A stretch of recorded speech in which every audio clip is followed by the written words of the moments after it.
good morning, good evening, good afternoon, wherever, whenever, however you all are. Welcome to Clobby's Comic Shop. It is great to see you fine, young, divine, very vibrant, amazing gentlemen in our chat. How are you guys doing tonight? What's going on? What's new in your guys' worlds? Talk to me here, all right? Talk to me here. I'm here. You're here. I see you all. Thank you for being here, by the way. And of course, yes, we are dual streaming on the Rumble, per se. So this is a Rumble in the not Bronx. No, God, throwing that Jackie Chan movie nod.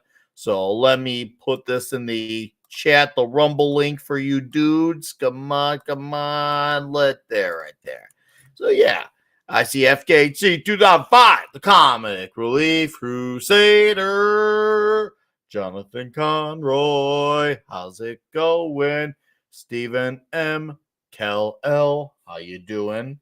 And no one has commented yet on the Rumble side, but it's there. It lets you know, hey, we're here. We're on Rumble. Bodies will be there. It's going to be great. It's going to be diabolical. It's going to be huge. And I can't wait. So it seems like it was a bit of a more event-filled type of week this week. I know it. Hey, it's D-Bud. What's up, D-Bud?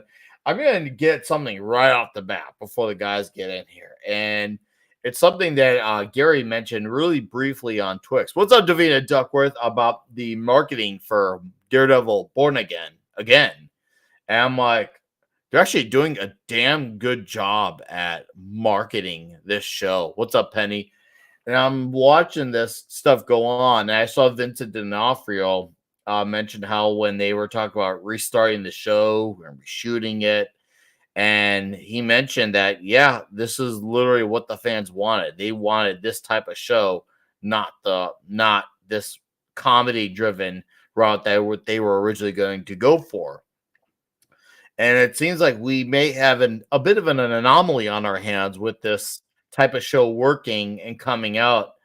Could it be the one? Could it be the one that gets it right and then be the only one that gets it right for another 5 to 10 years? Probably. Do I actually have hope? Yeah, actually I do. I'm bordering on the line of caution, but I actually have straight up genuine hope for Daredevil Born Again. And I'm going to get a video out in the next probably around 2 weeks. And I'm going to do on that video my recommended Daredevil comics in order to, let's just say, be ready for Born Again again. I am basically picking off one essential comic book that should be very obvious because if you're getting into Daredevil, 2 because of what could be in conjunction with the upcoming show, and then 2 comics that I like. So that'd be 5 Daredevil comics to read, comic storylines. You get the idea. So it was like, I gotta do that. I need to let the people know, hey, this is what you should be reading. And I know I've got it already mapped out in my head. I can't wait to record that. It's going to be fun. It's going to be fun. Maybe be another nice, 15, 20-minute video, too. I'm going to have so much fun with that one. I mean, when I did my best metal albums of 2024, obviously that was for music, but that turned out to be 28 minutes long. Now I got to do comics. I've been wanting to do a long-form comics video. It's been a while, so I can't wait to do this. I can't wait. It's going to be great. Is that right, Pablo? Is that right? Howdy ho! Hey, what's up, brother? How you doing, dude? Whew, I can say my liver is doing way better. Less inflammation, so that's really, really good. I can tolerate some food. Not cheese yet, but yesterday I ate cow. I ate meat. You ate That's cow. something that You ate meat. I haven't been able to do that in 3 weeks. So it was heavenly. It was roast beef, done sous vide, so it was almost nothing of fat, but it has a nice crust of spices. The meat was absolutely tender. It basically melt in your mouth. It was glorious. That I'm really sounds glorious. dude. I'm the kind of man that eat meats every day if possible. So having no meat for so long, it was starting to make me crazy. Dude, that would make me crazy. I feel like I would make it like past a few days. I don't see sanity. I don't see reason, logic, survivability through all that. How do you see that, man? Dude, and you don't really think about the amount of fat that is in everything that is actually tasty. Uh-huh. So not being able to eat fat is hell. You go to anywhere where they sell anything that is really good, Yeah. is fat. So Oh, of I course. have been craving pizza. As soon as I know that it's not only the liver, they will have to do the gallbladder. Okay, if that's the price for getting pizza back, Uh-huh. chop ahead. For real, man. No, I'm really proud of myself. I have had pizza every day this week. At Oh least 8 slice every day this week. And I got some leftovers, so that way when I crank it into tomorrow, I'll have pizza once every day this week. man, reheating pizza on the oven the day after, fucking Dude, glorious. straight up, man. Pizza reheated in the oven. For me, I don't know how like the ovens work in like Ecuador, but in America, as long as you usually do one of two things. If you have like a more traditional oven, 375 for 7, 6 minutes. Mm. Now, if you have the other one, which is the pizzazz, which is a oven basically designed for heating up pizza specifically. That does wonders too. Pizzazzes are great. I had one. I busted it because well, Nick has had really good nights in his life, and some things paid the price for my good nights. So it was just it's what happens when you just spend a lot of time doing so much winning. Yeah, things become a bit of a casualty. It's like winning. Just that's just how it Yeah. is. I had that tiger blood in me. I felt like I became Conan and Cole meshed into one, and then boom, winning happened. And then the pizzazz was the casualty. It's unfortunate, but hey, I lived to tell the tale. And you know what? There could always be another one. There could always be another one. Hey, look, it's Sherry. How's it going, Sherry? Thanks for dropping in. Barbarian and a lovely Sherry dropping. That's when it's a good Friday night when we got them both here, all up in our chat. I don't know if you guys you see it that much on the US, but there's some not stones for the oven for pizza. There's some metallic plates that are really really thick Mm-hmm. that heat up to a stupid degrees. Uh huh. So if you are doing pizza at home, you just slide it out of the wood and directly into the metal, Uh huh. and it's done in like 5 minutes. Oh, 5 minutes. Nice. Nice. Dude, that's badass, man. Yeah, but is I would say a couple of more than a couple of centimeters of just iron. So is I think is cast iron. I don't believe is actually polished metal. It's just a block of cast iron Mm-hmm. that you get in your oven, Mm-hmm. and that thing is basically like creating a compacted lava pool on your oven.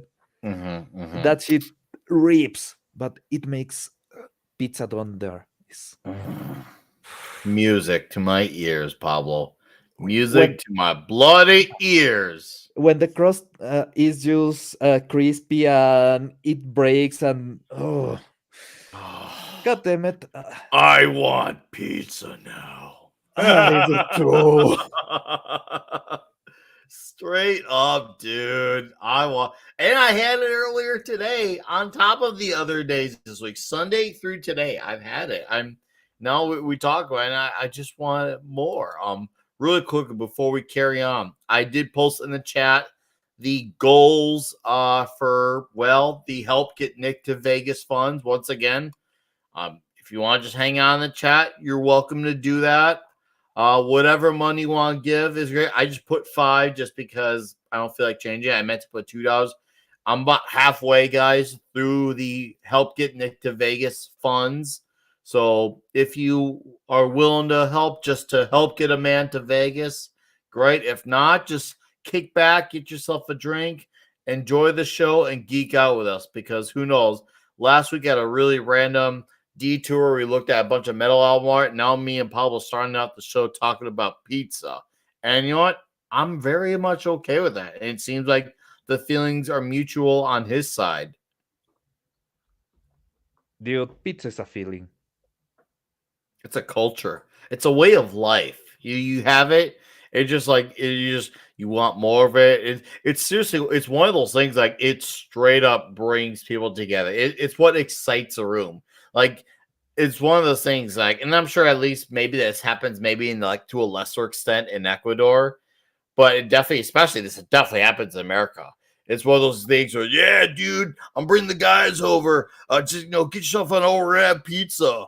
And it's like, yeah, when the guys get together, they want a pizza. It's not the guys, like, yeah, man, come over here. We have a party. We have some quinoa together. That shit doesn't happen. That shit doesn't. That's as un-American as that gets. Dudes get There's together two for a quinoa possibilities. party. I'd probably think that's a bunch of feds if that really was like a real thing.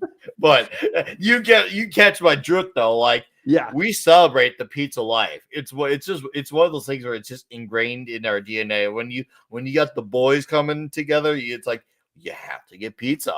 I'm reuniting with some of my guys from the Chicago metal scene in May because we're heading up to Milwaukee. I'm like, guys, we gotta get some Milwaukee pizza. I mean, when you get the boys together, there must also be pizza involved. It's you know what? They say it's an unwritten rule, but I need to find law somewhere and make that shit fucking law. Make it law.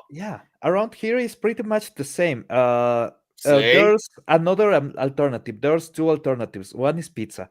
The other one is fried rice. That here we call it chaulafan. That is, Ooh, I'd like to try your fried rice. Go on. dude. Okay. For some reason here in Ecuador, there's a lot of Chinese restaurants. And I mean, if you go around my neighborhood, you may find around 7 Chinese food restaurants, and every single one is actually really good. There's a couple that may kill you, but if it doesn't kill you, it makes you stronger. So why the hell not, right? Agreed. And one of the main foods that got popularized in these places is this fried rice, but is with pork, with beef, with chicken, and with shrimps.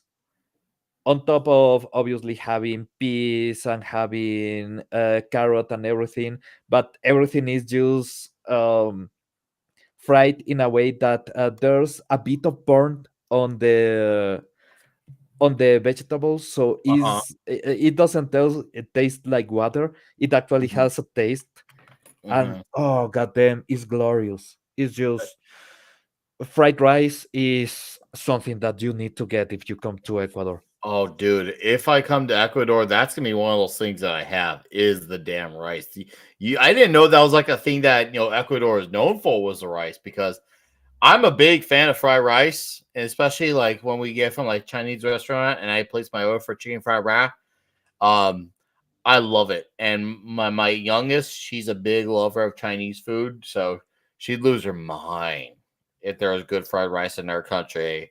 She'd probably need to be in a coma for a day because of the And greatness of Ecuador's fried rice. there's a secret menu item that you can ask in a lot of these places that is a chaufarin.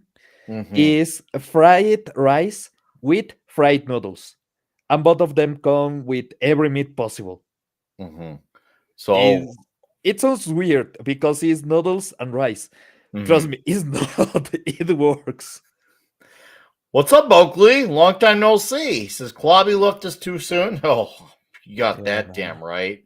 I was playing the thing on Rivals this morning. It made me think of Clobby pulling out for the home. Way ahead of you, dude. Salud. For Clobby. Rest in peace, Clobby. He's in the Great Con convention.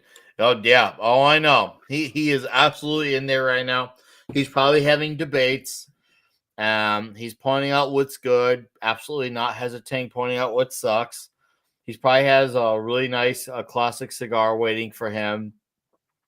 He's probably got a really nice table. It's got a huge stack of comics. Huge stack. Some might say it's the best stack of comics. It's definitely gonna have the Lee Kirby Fantastic Four run. It's gonna have some Superman in there. Carrie Bates. Could be a little bit of Jerry Ordway as well. It's gonna be a diabolical collection of comics. It'll have some of the early '90s Valiant as well in there. I know he was really fond of the Valiant stuff, early '90s as well. Obviously, Teen Titans, Wolfman Perez.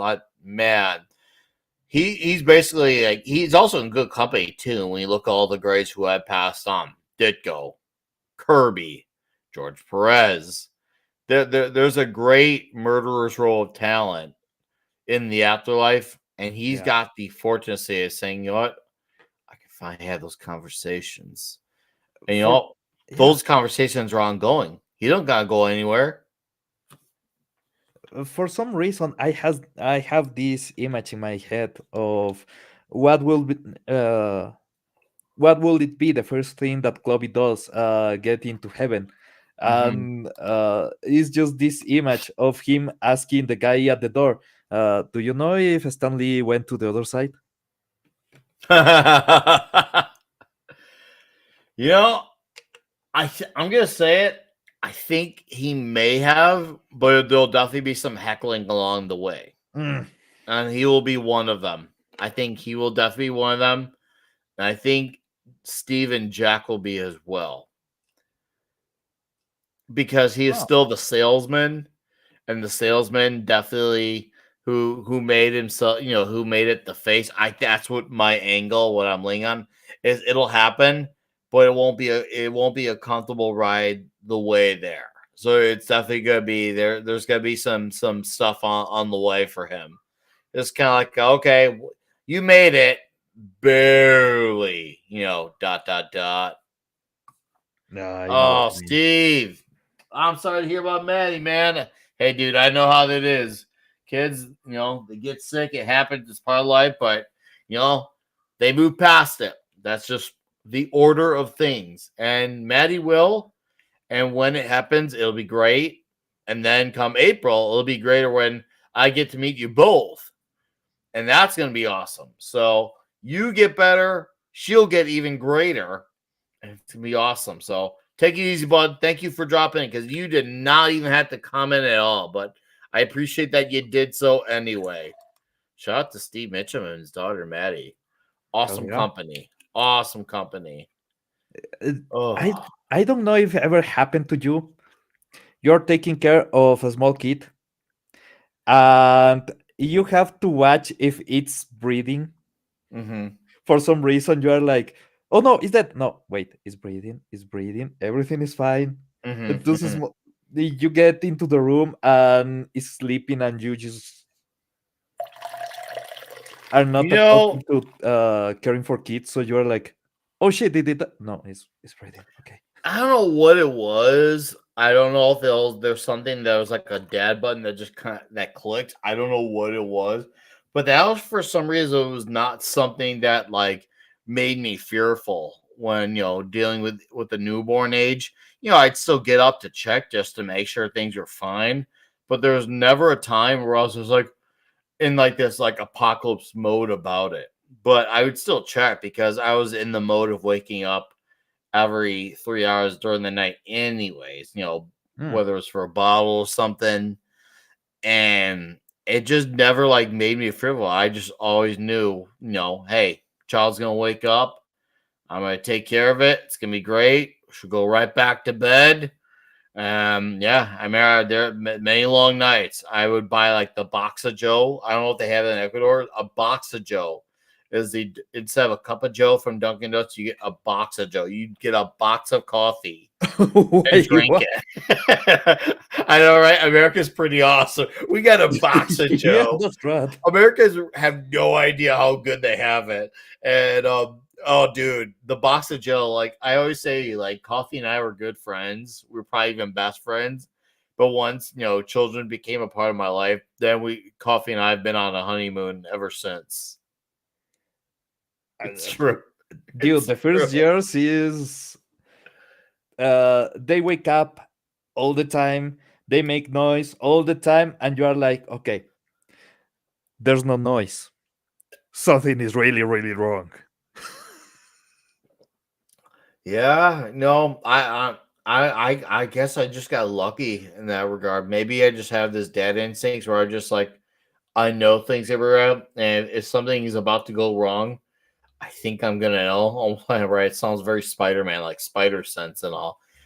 Oh, yeah, I yeah, yeah. I usually when there are times where I did have a bad feeling about something, something did.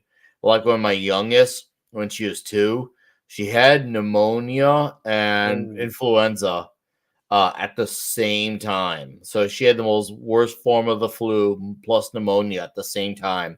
And we had an ICU stay for a week, right? And we got out the day before Christmas.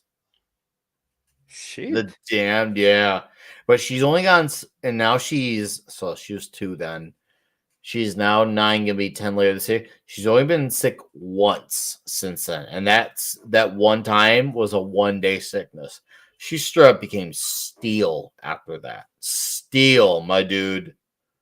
Just saying, kind of badass, The kind healing, of badass. yeah, the healing factor kicks in. Oh, dude, yeah, no, Steve, no, the ICU stay was brutal. Not just because of sickness, but like her and I, like, no, she wanted me to stay by her the entire time. I took off that entire week of work. I stayed by her the entire time. And our bed was the most uncomfortable bed ever. It wasn't even close. It was insane. And I was just like, all right, you just sit on my lap. I'll take the whatever back pain this comes with. And so I did. And luckily no back pain amounted to anything. But at the time, yeah, it was not a comfortable bed. It wasn't. Oh, look at this legend here. It's DZ Burton. How you doing, DZ? Nice to see you, man. Nice to see you. And there's a whole you could be sick. Yeah, that's the thing. I guess I'm gonna be getting a little out in the open about my the kung flu stuff, but with Callie, with my children, I almost said names, but with my children, I almost slipped there. I almost slipped there. See, Uh-huh. see, um, we were always staying out and about because, yeah, I know a lot of parents did keep their kids not only away from people completely, but also from the outside world. I'd have the kids go out and play in the field, the grass, the dirt, the rocks, the swimming. Also, still saying friends, for at least for the parents who were cool with it.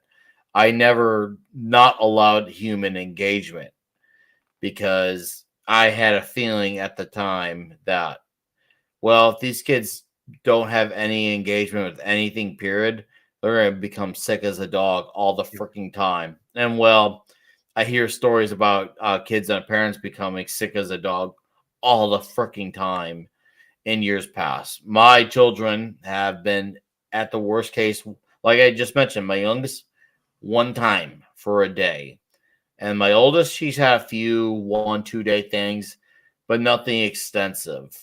Nothing extensive. And she's doing awesome. So I'm not a doctor. I'm not a scientist. I'm just saying I feel like my instincts paid off. No, That's just me it makes though. sense. I'm not here to judge how parents want to handle a situation with a kid, but that's just how I went about things. And well, I took a shot and I hit the target. Dude, it makes absolute sense, and this is something that my great mother used to say to everybody. Uh-huh. Let them learn to survive. So Yeah. if you fall, if you try to do anything to help, it will cry. So let the baby learn to get up. If you Mhm, get sick, needs to survive. Immune system needs to be strong. Everything was like that, right? mhm, She almost lived to 100 years, so maybe she was onto something. You just mhm. say. Yeah, no kidding, Pablo, for real, man. What's up, Mohammed said? How you doing, buddy? Hey, yo, dude, I gotta tell you something, man. So my daughters are now hooked on WWE, and I Nice. and I'm not joking too. That's legitimate, Pablo. Like it's passionate, legitimate. Hell yes. We're gonna go to SmackDown right outside Chicago because every time they come to Chicago, it's basically this town right outside of Chicago called Rosemont. Basically, when you get off at the airport at O'Hare, which is one of the busiest airports in the country, there's this town called Rosemont, and you could just get on the train from the airport, and you get off at one stop, and you're in Rosemont. And that's where WWE always does their shows whenever they come to Northern Illinois. So I was like, okay, we're gonna go to SmackDown. And I asked them how they felt about it. Like, yeah, we want to go. And yeah, they're hooked. They're invested. They are really invested. So it's crazy. It's crazy to see. It's like it's surreal because I remember when that was me, being their age, and now I'm living through them again. It's Nice. crazy how things come back around like that. Even though I didn't, think that if you had told me that was gonna happen, I would have never believed it. I would have never believed it. But sometimes some things just happen, and when you can't stop it, you can't stop it. I can't complain though, and I won't. Fuck that shit. I won't complain.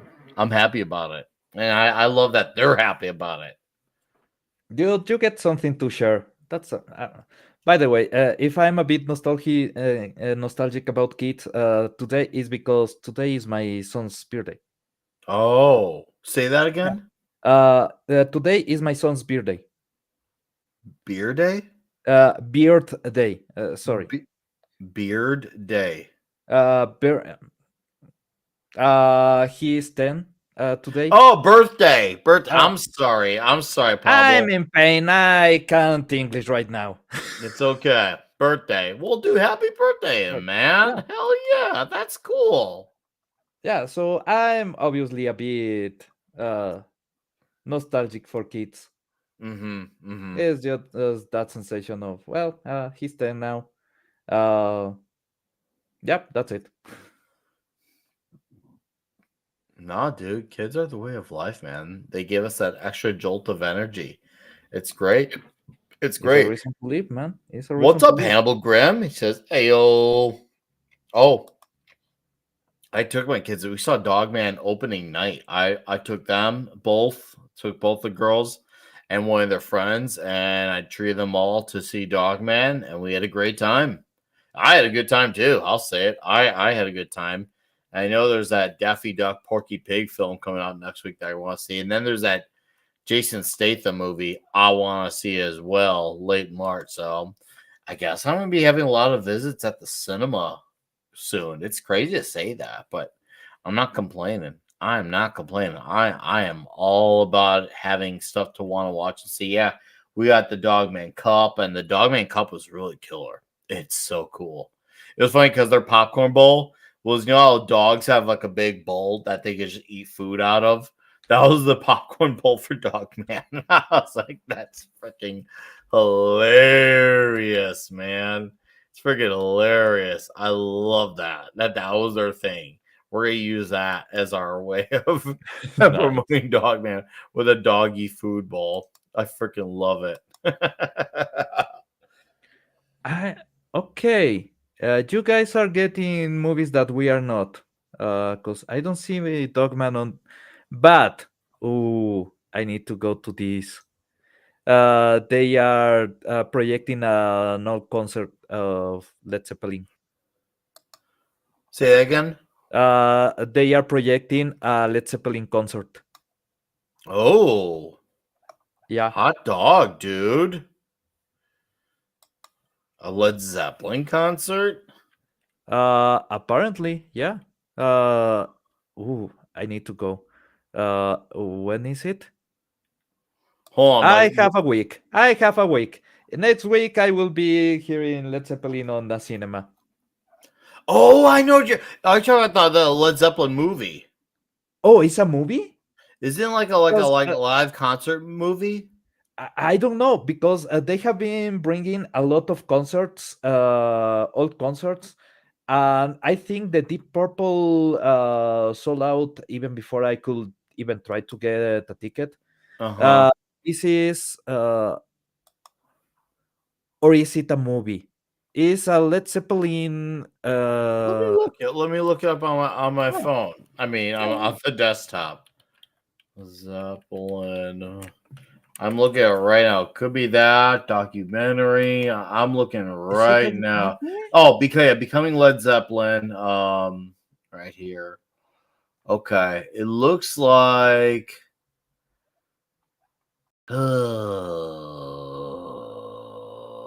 It looks like it's a all of the above. It looks like it's gonna be no, serious. Looks like it is telling the Led Zeppelin story. It looks like it's like a documentary and it has performance stuff. So hey, Nice. thing to be. If you're gonna be something like that, yeah. If you could go for both of oh hey, look at if it is because if it's a doc, yeah, there you go. There you Okay, so I'm there's going. full confirmation. Oh, God damn it! It's only on IMAX. Okay, Oh, I of can live with course that. it is. I Um, can live with that. By the way, IMAX sound that level of quality of sound round with Led mhm. Zeppelin. I need to get weed. I mean, Lots of it. Huge. The best types. dude, that cinema is gonna smell weird. Oh, Mm. what can I say? I see Led Zeppelin. I want to go. Do they not have IMAX in Ecuador? Uh, it's weird. We have an IMAX theater here in my city. Okay. The issue is that the quality of the projector, the screen, everything is perfect. The seat rows are like 10 meters too close to the screen, or some. Mhm. It's a measure that's stupid, and that's why it doesn't qualify as real IMAX. But the sound of the quality of the sound and everything. When I was watching Dune, the original Dune, well, not the original Dune. You know what I mean. The recent Dune, but not Dune 2. Uh, Yeah. the quality of the sound was absolutely amazing. It was like getting high. And I know that they actually did that with the sound, with a mix of the sound on that movie, Uh-huh. because it replicates the sound of a heart a lot of the time. So your breathing gets on kind of synced on the same timing, and that makes you feel high. It's really interesting. It's a lot of science that they use to make it feel like you are hitting a spice. It's amazing. But if you want to go to a real IMAX theater, you have to travel like hour and a half away from the city to a small town where only the rich people live, because Uh-huh. obviously they have the real deal. And going to this side of the city is crazy, man. Um, when we tried to beat the record of the most amount of people dressed as a Star Wars character on a single place. Uh-huh. It was on one university that is in this place called Kumbaya, that is the richest of the richest places here in Ecuador. And goddamn, there were people with real deal, good quality costumes. They haven't even seen Star Wars. They just had the money to get the costume, so fuck it.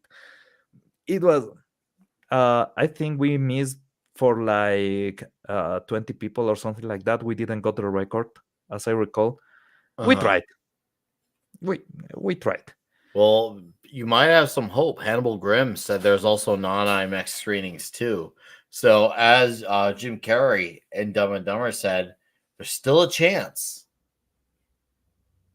So maybe it Or doesn't have to be that complicated. I can go to the fake IMAX that is only missing a few Oh, meters. oh, Yeah, see, who cares? At the end, it's the same that I have been discussing with some people about the quality printing in some things, especially Magic the uh-huh. Gathering cards. And I'm like, dude, you can play the card. You don't have it forever, right? Everything, a comic, a card, or a toy, will degrade with the time. And I have been noticing this in some of my figures. The articulations are starting to get really, really loose. So you cannot pose them correctly. It feels like they have gathered a lot of residue material along the years, so it doesn't feel like pristine plastic. It feels Uh-huh. more um, kind of icky in a way. But that's it. Plastic degrades and everything. I'm so happy that I played with that those toys. I'm so happy that I had the time to just play with them or just pose them and everything. Mm-hmm. If it was still on the package and the package was yellowy and it felt like falling apart, I will be sad because I never had the experience with the toy. I just had it. I just saw it. So maybe just enjoy those things. Oh, Uh, straight up, man. I'm here.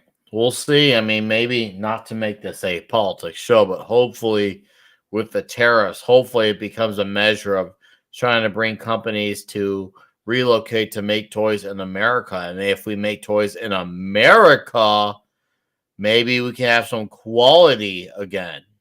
dude, American made Tonka. You know the Our Tonka Tonka, truck, yeah. right? American made Tonka. When I was a kid, I was playing with an old truck that I found somewhere in my grandfather's house. It was amazing. You could actually use it to move sand or dirt around. Amazing stuff. The quality was pure metal, a few details on plastic, but mostly was metal. It Mm-hmm. felt heavy. Mm-hmm. uh, my uncle gets home and he's like, "You're playing with my old truck." Oh, really? Huh? My nephew, when I was 25, was playing with the same truck. Mm-hmm. It was from my uncle. So it has been going and going and going. That shit is still Dude, in perfect shape. that's Is amazing. amazing. It's transcendent. It passed through generations. It still has love, affection, and memories. And it's clear you still get the same enjoyment, even though it's aged and it's considered old and old time and is not a toy of the new age. Yeah, American made toys, man. The GI Joes were amazing. Uh, Hmm. Straight up, dude. So no, we'll see. I'd like for us to be in a spot where that could happen. I Obviously, will love it. is that wishful thinking?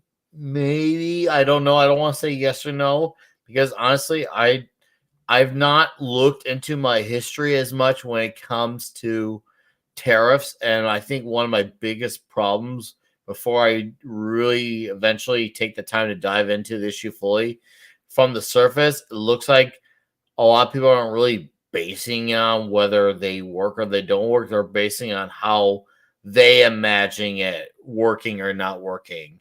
And that to me is not really helping what I'm trying to learn. I'm just trying to learn the objective pros and cons to it. And it Oh, seems it's a negotiation. Is this everyone's trying easy? to a lot of history based stuff is trying to put their slanted perspective on it. And not, hey, this is what happened. This is what was a benefit. This was not a benefit. It's just saying it's just, oh, they work or they don't work. I don't need confirmation. I just want the information. But Before I Yeah. go and get it too ahead of myself, because I don't want to turn this into a damn political show. All I'm saying is that it'd be nice to literally have toys made in America again, along with not just like Rippaverse or the crowdfunders, but other companies coming to America and making their comics printed in America again. Could there be a temporary price hike by default? Yeah. But could it bring back the prices down because eventually there's a thing called mass print, and eventually that would level it down because when something is made enough, then the price comes down with it because enough of it's being made. Also, yes. Now that I know by default, that has Or nothing to do with tariffs. It's just when things are made and the more it's made, well, then they can afford to take that chance. So I would there's a trade-off. love to see more comics made in America. Like I love that, when I got my copy of Dean Cain All American Lawman, made in America. I know my Blood Roof just shipped today, made in America. Nice. There's a trade-off that you can get. Maybe the prices don't go down, but the quality goes up because it's made in America. And if you think when guitars were made in America, the American Fenders, Uh-huh. absolute killers. Well, some of were uh, part Mexican, but still Fender had really, really good instruments made in America. You have Yeah. excellent quality on printing, also in America. There's some material that was printed in the 50s that is Uh-huh. still standing. While some, if you get some things from China, in 3 4 years, the paper is yellowed and you can see that it's starting to degrade. It's not the same, right? That's seeing it good quality still a long time after. So I will be really glad if there's some more industry in America. uh, Hmm. Cars, when you guys were doing cars, really, really good cars. Yeah. Once upon a time, man. We'll see. I'm trying to imagine a world with comics and being made in America on a mass level, and I think that would be diabolical. I really would say. As Stephen N says, I would love to see a Dean Cain All American Lawman action figure line video game, dude. If there was a movie and a figure, you bet your ass I'd buy that figure and pay to see that movie. That there's no question. No one thinks to myself, oh, I don't want that. No, that's you want that or you're wrong. And I want to be right because I've read Dean Cain All American Lawman and it rules. And Nice. I did a review on that a while back and it rules. Just saying, it still rules. What's up, Synthetic Panels and Andy Masterson and Depot 101? Good to see all you amazing dudes here. I love seeing more of the dudes drop in. Depot's also hanging out on Rumble as well. So thank you, gentlemen, for dropping. No, I know Gabe is supposed to put out a campaign soon for his Empyrean Earth Illuminated comic, which is supposed to be his take on a sci-fi story, which Oh, I can't wait for. I mean, he was great with Truth, Justice, American Way when we had him on to promote that. Dean Cain, All American Lawman, took it up another notch, and now he's got Empyrean Earth Illuminated. I can't wait. I'm excited. And I know he's got Dean Cain Volume 2 coming out. Oh man. You dude, I'm gonna be anticipating that like the second coming. Andy, I know a guy who makes action figures. Andy, I feel like a while back we talked about me needing to send a photo to you. I will about for a figure. I will try to do that next week for you. I've got a lot of life changes I'm making, but I should have those complete by next week and we can follow up on that. Because I know if you made a figure for me, like the Ardix division, it would be fantastic. It'd be huge. But Andy, it's good to see you, man. It's really good to see you, dude.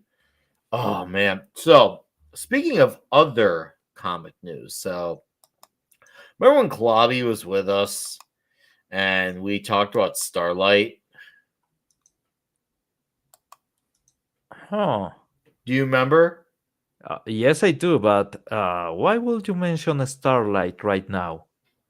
Well, I don't know what the accessibility is like in Ecuador, but for your sake, I hope that the accessibility is good because Starlight is getting a reprint in the giant Ooh. size hardcover format.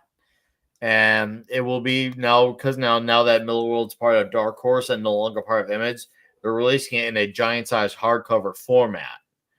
And they're calling it the Library Edition. And it releases in June.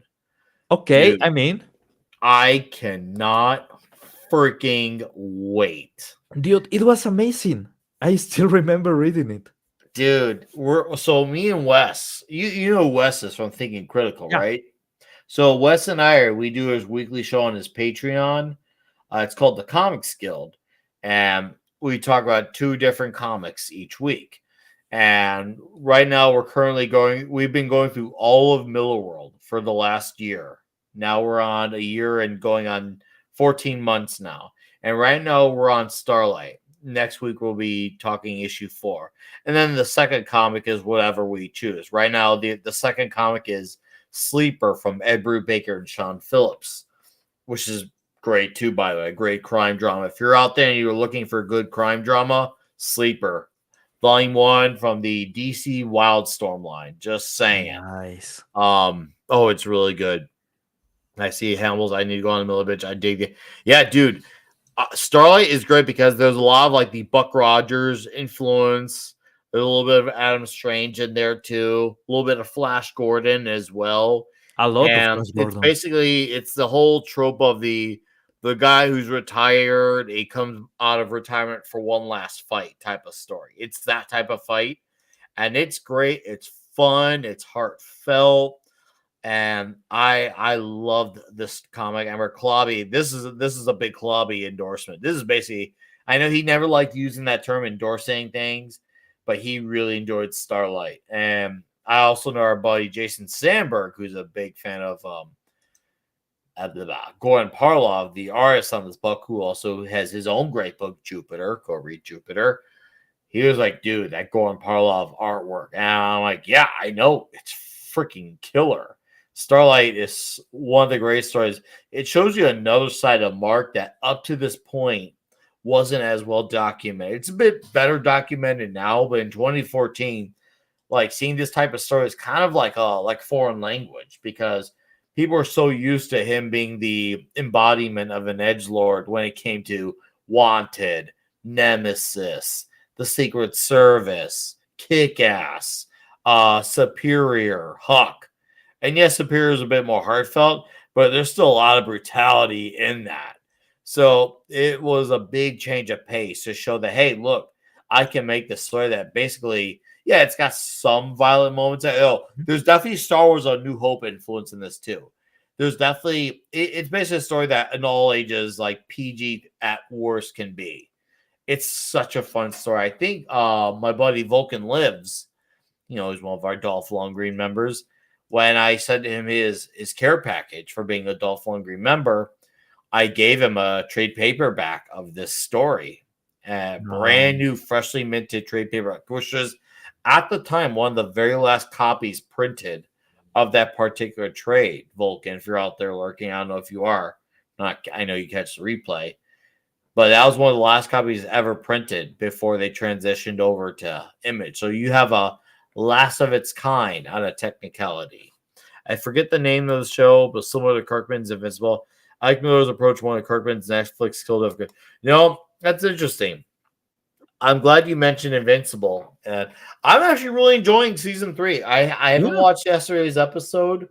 I'm 4 episodes in, but I love where they're going with season 3. I love the arc with Omni Man and Alan. Finally, we're getting Mark Grayson, Adam Eve coming together. I love the dual subplots going on. I'm really enjoying season 3, and I love season 2 and 1. I'm enjoying season 3 a lot, and of course having the Invincible suit. I'm loving Invincible. I'll say it right up front. Have you been watching Invincible? Yeah. First, I need to ask you this. You haven't read the comic, right? I have, but I didn't finish it. Okay. I thought I did, but I didn't. I was wrong. It has a lot of crazy storylines, but the Adam, the how do I say this without spoiling much? Okay, basically, the best relationship on the series is already starting. So you have Eve and Mark. That works really, really well for me. You are starting to see some of the body cop comedy that you get between um, Alan um, and Omniman. Oliver, I think they are not using him right, because there's this scene where he does something really, really bad, and you know what I mean. Oh, I Yeah, know what you mean. they didn't show the real horror of what he did. They actually Uh-huh. don't show it on every gruesome detail. So you feel like they watered it down, and I thought that Yes, thing was brutal. I thought that shit was brutal. You're telling me it's even more it's brutal? even more brutal.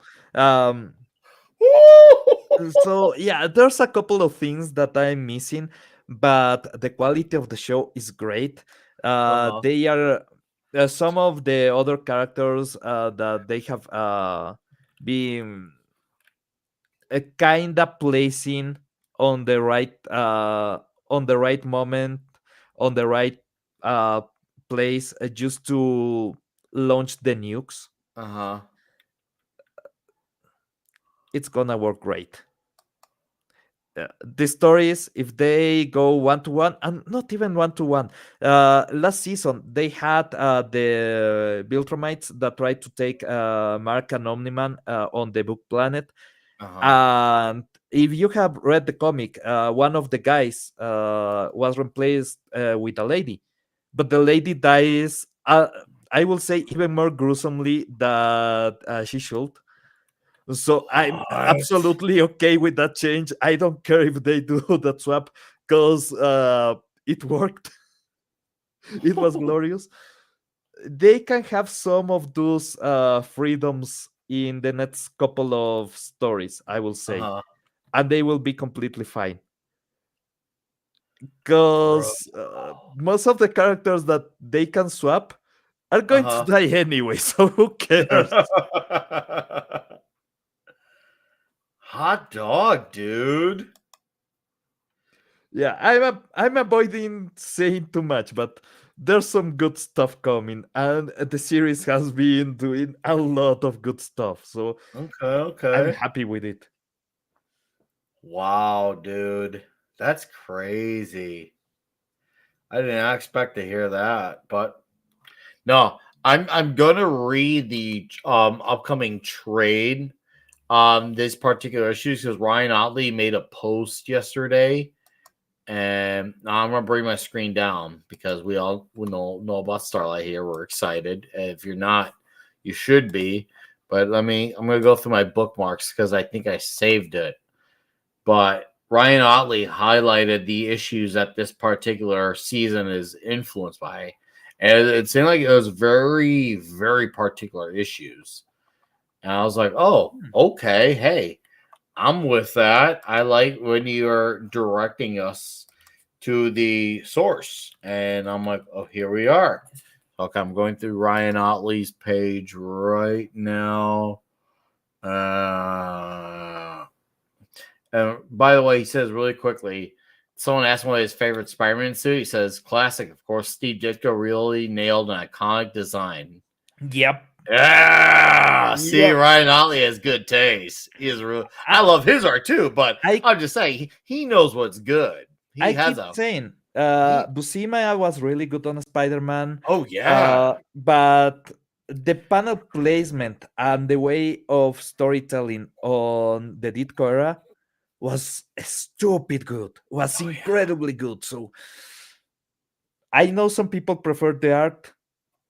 Of The paneling Ramita, also really Ross important. Andrew. I get it too. I get why it's a bit cleaner. It's not as like the spiders like not all angly. I get it. But man, I love it as well. I'm glad Yeah. Ryan Otley's on that side because we're in the minority, but we're a great minority. So Ryan Otley said cover to a Popular Romita. trade paperback Invincible collection I did many years ago. Colors by the always amazing FCO Placencia. This collection of issues covers much of what you've seen so far in season 3. Assuming you watch the show. Wait, do you watch the show? Right? What the fuck are you doing? Go watch the new episode. But so I looked into this cover, and it's based off of issues 54 through 59. Let me look at I found it. Is volume 11. Yeah, it's 54 through 59. And if you look at that cover, obviously that cover has a lot of what we've seen so far in the show. Alan the Alien, Omni-Man, Invincible, the Invisible Boy Suit, Adam Eve, Oliver, Debbie. So I'm like, okay, I think he nailed it with that. So yeah, and bring it back. Hannibal Grimm. He said he fell off Invincible after season 1. What is it? Was it because of the long way, or were you just not interested? I'm curious on your thoughts because I know for some people the long wait was the thing, or there was a particular supporting character that they didn't like. I'm Yeah, curious. By the way, I don't care where your stance is. I'm just genuinely curious. But I will I'm tell gonna you see this. this trade out next week because I want it. I will tell you this. If you feel inclined to give the series a second chance, uh, go ahead with the Atomy special. Oh, dude. It's a two-parter, right? Two or No, it's three. just one episode. It's based off a two-parter mini Oh, series. okay. Then That was a 2-issue series, which is based off of Adam Eve, and they take moments, literally panel for panel, and then sometimes even the dialogue from that. is really really good. It's so, And dude. yeah, the That's second still one of the season. best episodes. That Adam Eve Yeah, episode, so good. the second season, I will say, as you see less and less of Amber. But the Amber you do The get Amber is is almost better. like a Yeah, different character. yeah, Amber is better, but if you still have that bad taste in your mouth, you will see less and less of Amber. And actually, missing her makes her more memorable in the series. Mm-hmm, mm-hmm. Because at the beginning, you had too much, and she was just a jerk. Second season, she becomes a way better person, and you also get some extra motivation to actually think of her as a good character. Uh-huh. And then obviously she's gone, so yay, you don't have to see her if you don't like her, but before she's gone, they make you like her. That's That's the the thing that shocked me Yeah, because I thought I remember when they had only the first half out for a few months, I thought, why is this character someone I'm actually liking now? I'm like, oh boy, they're gonna do the whole shoe drops on the other foot, and second half of the season she goes back to what we saw season 1. It never freaking happened. It never. Trust me when I say I was teetering on the edge, waiting for it. yeah, It never happened. And then they had their breakup. I was like, wow, you actually made me care about the breakup. And to think that when season 1 ended, I couldn't give a shit any less about Amber. Now I'm like, oh damn, you actually succeeded in making me care now. Well done. What's up, the angry gamer? How you doing, buddy? Tails of Ooh, Andy. I'll be keeping my eyes out for that, oh, dude. I'll be keeping my that's an obscure thing in a particular section. But I will be keeping my eyes and ears off. So we got a Rumble rant. Sorry, Deeple, took me a few minutes. He says for $5 a Rumble. Has Gabe done Dean Kane All American number 2 yet? I missed the issue 1 release, hoping to get both. Also, it's TGIF and the weekend has officially arrived. It's going to be a great weekend. Sir, I strongly agree with your sentiments. Big time, by the way. Bigly. hell yeah. Bigly. I agree. I agree bigly. Yeah, it is. I actually just saw an update earlier today on the community post. We'll take a look at it together. Why not? We're here. We're in the present. let's look at this, and we can see all the updates on comics. Let's see. All right, I'm bringing this down. We're gonna look at this. Tease it. Rant. Yeah, dude. Right now, Deeple helping out the Rumble rant. I appreciate that. That's my guy, Deeple. All right, bringing it up. Okay. Okay, found it. Okay, getting it up now. Boom. Okay. Now, from what I looked at really quickly before I got it up, it looks like nothing's mentioned about Volume 2, but I do know that he said this. Here's the one that's coming next. Empyrean Earth Illuminated. This is the sci-fi one. He said, we're still on track for Empyrean Earth Illuminated to have colors complete by the end of the month. They are absolutely stunning. Oh, so they are finishing art. Well, this is for Empyrean. Okay. Yeah. He said, check out the images below and the story here. We plan to begin crowdfunding this spring. And right now, he's mentioned Volume 1. They still have a few copies left. Then he has his other one, The Unstoppable Tyrus, based off his friend Tyrus. As of today, The Unstoppable Tyrus has pencils complete to page 60. To say they look amazing is an understatement. I anticipate this book to be a summer blockbuster. Check out the image below in the story here. So looks like, unfortunately, I was not able to give you a direct answer on that. But if I had to take a educated guess, it's probably fall, if not early next year on Volume 2. But I will say, though, after seeing what we got out of Dean Cain, I'm going to give these other stories a shot, especially if they're a good holdover. I'd call that worth it. I'd call that worth it. I want to know more, man. Like, if he's got other killer comics come out and we should know about it, why the hell should we not? I mean, maybe that's just me, man, but I'm in. I am freaking in for Empyrean. I am ready. So hopefully that answers or does answer your question. I apologize. I didn't have the update I thought I would. Sometimes it just doesn't work out. You know? No, it's all good. Shite happens. Shite happens. Did you, by the way, see Pablo, the critical drinker? He talked with Thomas F. Wilson, aka Biff from Back to the Future. Oh, I haven't seen it. Dude. So it's a little bit comic related, unrelated, but also related.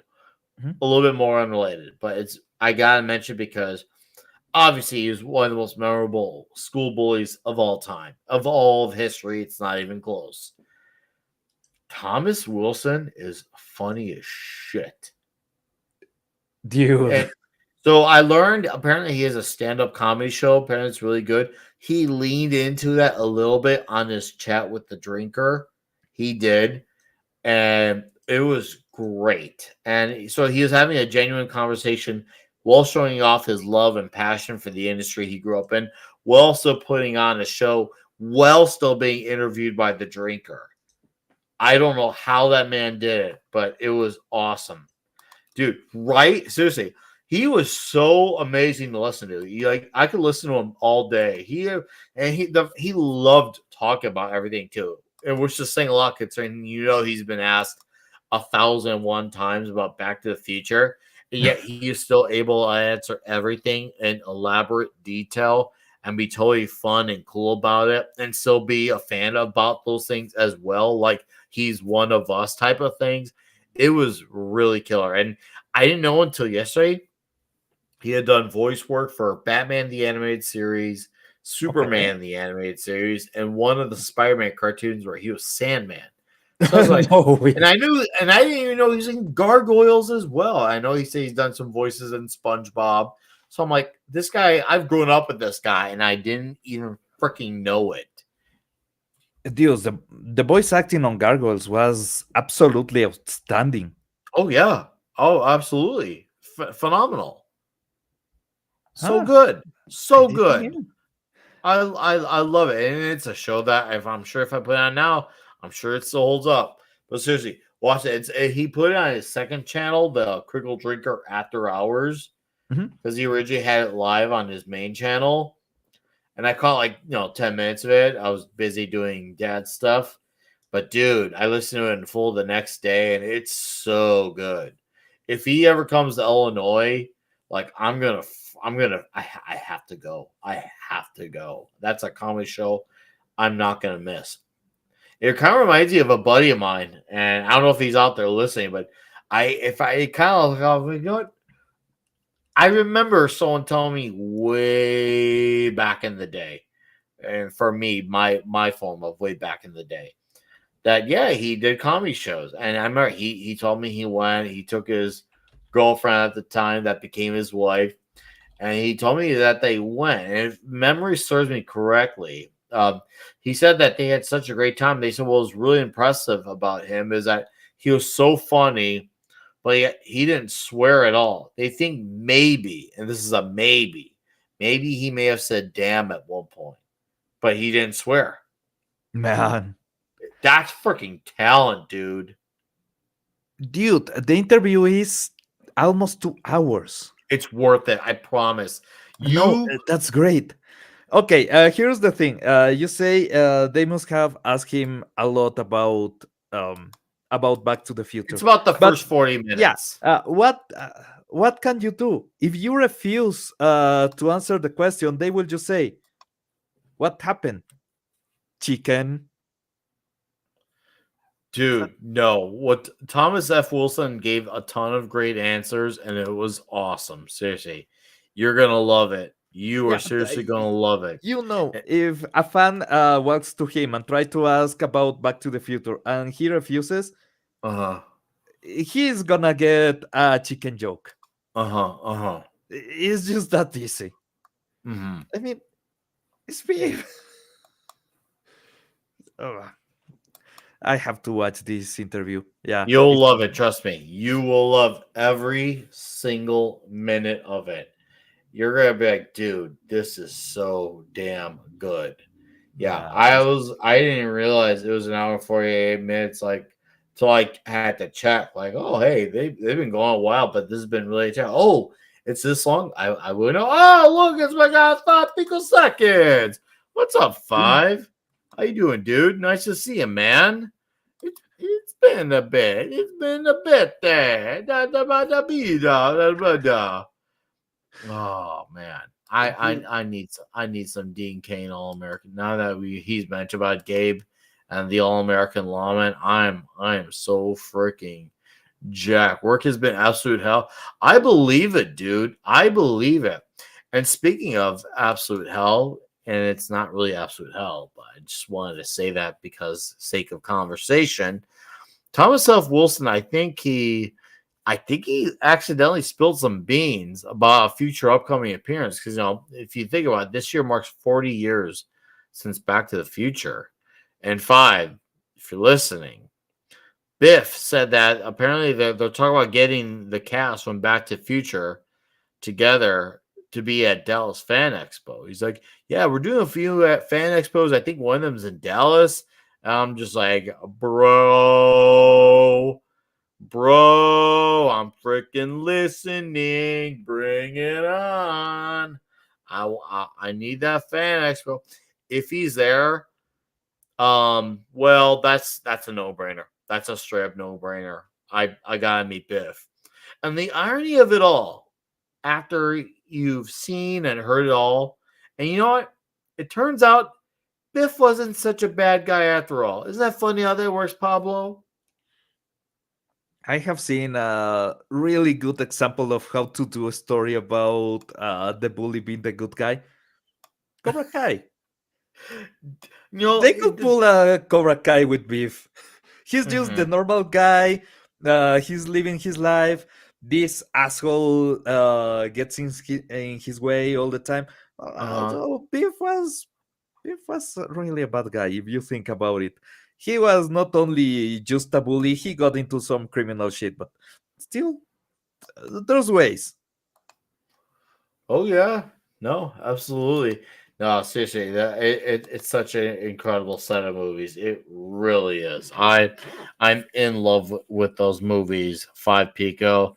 I'm sorry to hear work has been hell for you, man. I'm genuinely sorry to hear about that. All right, Pablo, please hold the fort down since it's just been you and I. I got straight up hit the pisser. Yeah, I know. I got hit. I've been enjoying drinks tonight. They've been really good. And yeah, it's just been you and I going at it. So this is great. But I do got hit the pisser. Just acknowledge the human beings in that chat. We got 10 people who are listening. They'll like you. They already love you. All right. Okay, chat. I have something to talk about. Sadly, Nick is gone, so I won't be able to show too much. But today happened something really, really good on Dragon Ball. Because we got the Super Saiyan 4 not only back, but back as an adult. Last week, I saw the episode of Daima where they bring back Super Saiyan 4, but just as Kid Goku. And I really didn't like. There was a lot of issues that I had with the design and everything. And I know, there's some shows that don't really get that much love. Dragon Ball GT is not the greatest show of all time, but that transformation may be one of the best transformations of all time. Let's be honest. So I didn't really like what they were doing in Daima with Super Saiyajin 4 this week. They basically do the same scene that you had when you are on the Buu arc, where Goku is about to go back to heaven, right? About to go back to the afterlife. Uh, he knows that he needs to get some time with Buu away from Kamisama's palace, so he is just like, I will show off my transformations because I'm badass. And he shows, this is Super Saiyan 1, this is Super Saiyan 2, there's another one. And he goes Super Saiyan 3, and it's incredible. That scene is amazing. Also, they canonize the terms because before, I think it was only on the cards that you saw Gohan Super Saiyan Phase 2, and you're like, what's that shit? Well, no, they actually say it in the show, but later on the Buark. It's going great, right? He's doing the whole setup of transforming into Super Saiyan 3, and then he goes, there's a bonus one. And he starts transforming. It's glorious. It's just absolute great. The series, I saw the whole, not the whole series, but every episode that they have up to this week, basically. The series is not that good. It's not terrible either. Super was terrible. Super was absolute garbage. This is fine. It gets way better.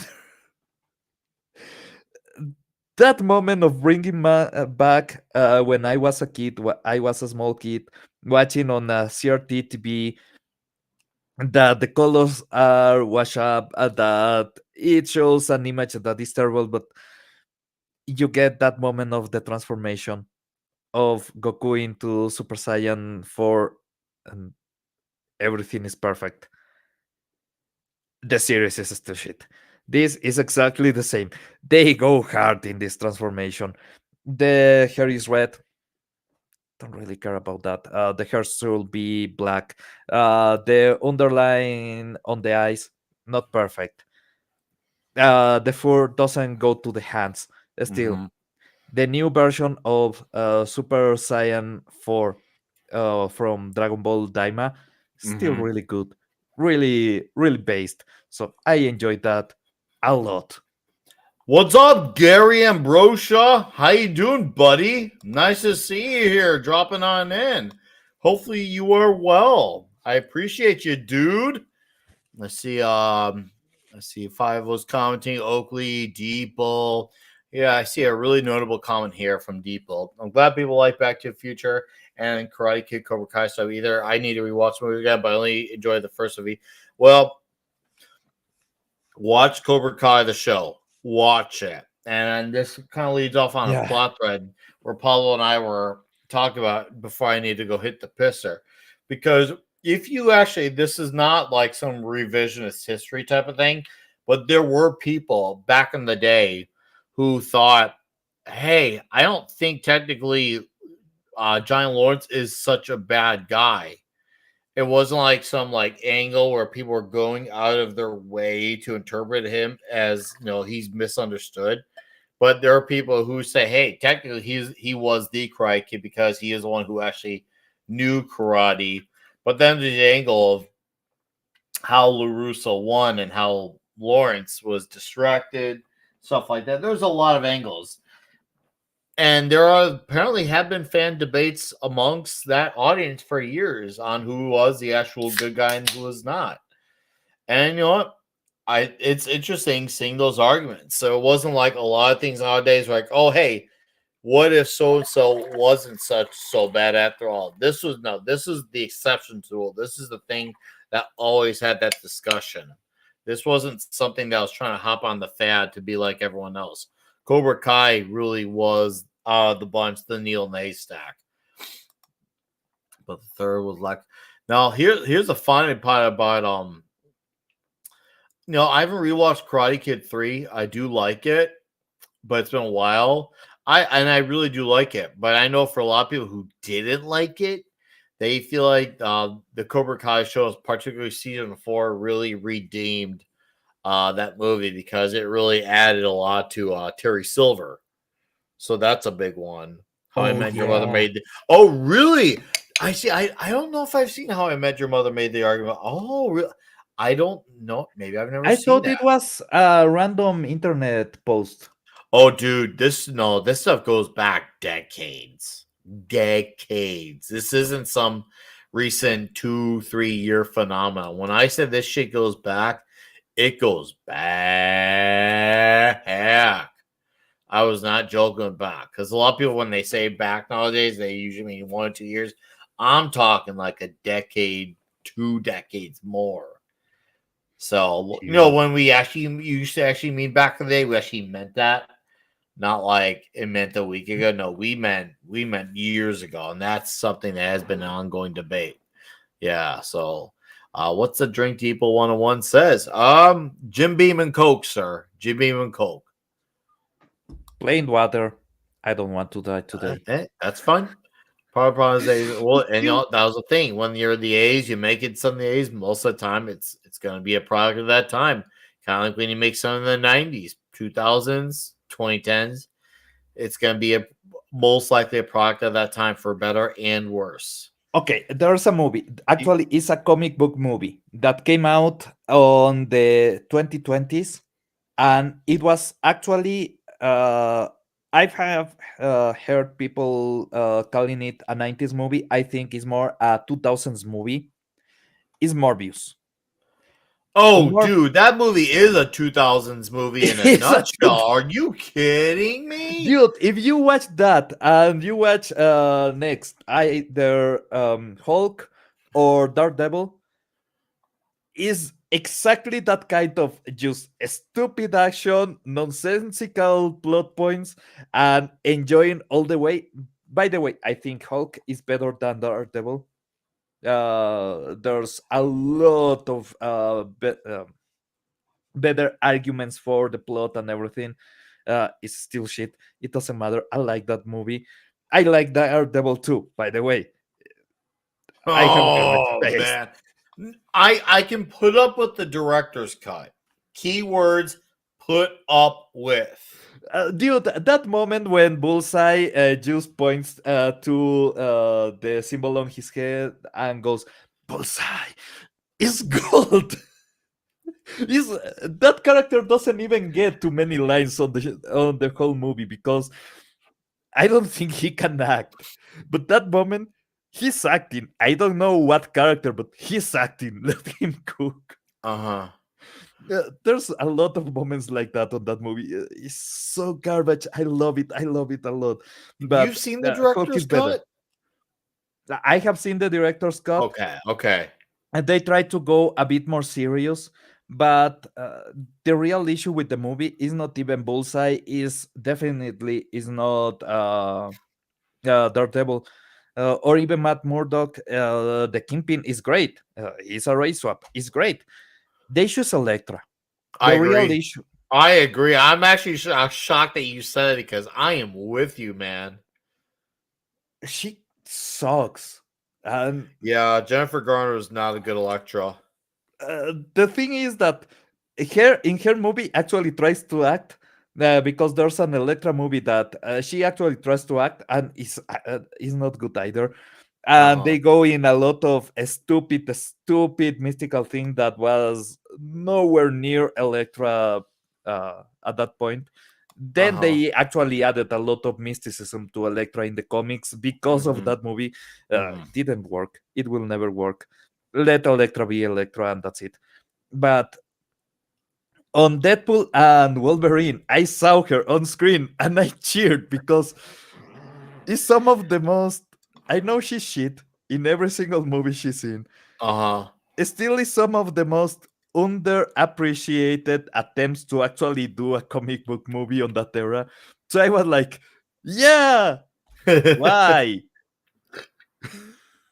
I get you. You know that's a valid point. Yeah, I mean, sure, it was cool to see her in that sense that hey, look, they try to get some of the cast members back, and she ends up being one of them. Yeah, okay, I could get with that. I get it. Okay, great, awesome, get it, got it, good. All right then. You know, cowabunga, bro, cowabunga.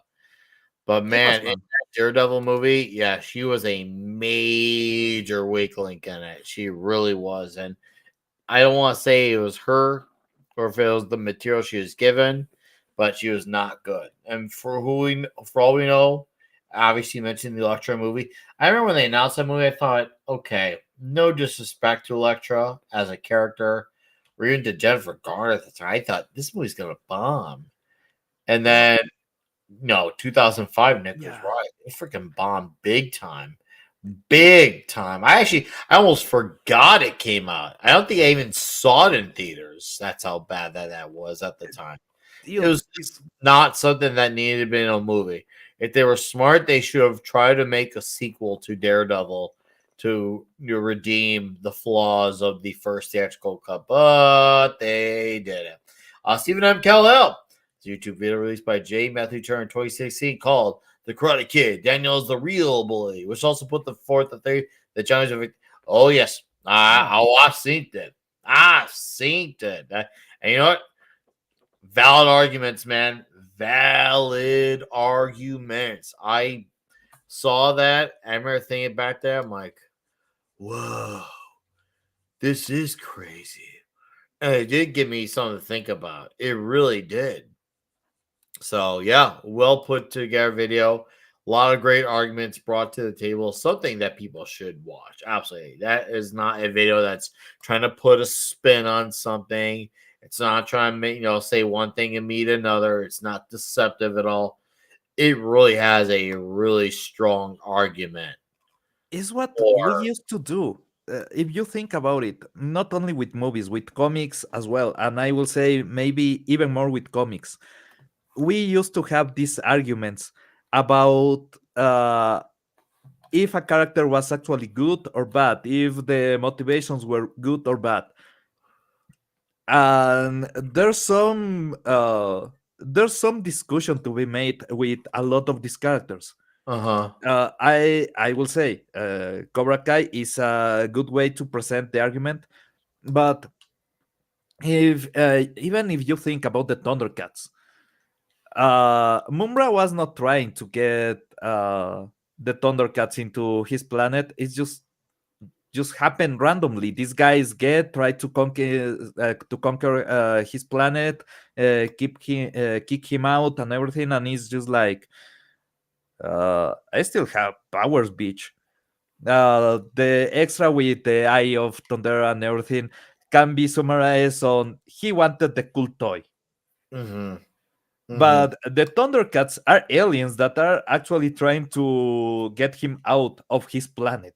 Mm-hmm. Mm-hmm. So yeah, there's a lot of those discussions, especially after Pokemon Black and White, where kids went like, "You can say that the bad guys are the good guys. Let's try that." And it was everywhere. That era of the 2000s eras, everywhere.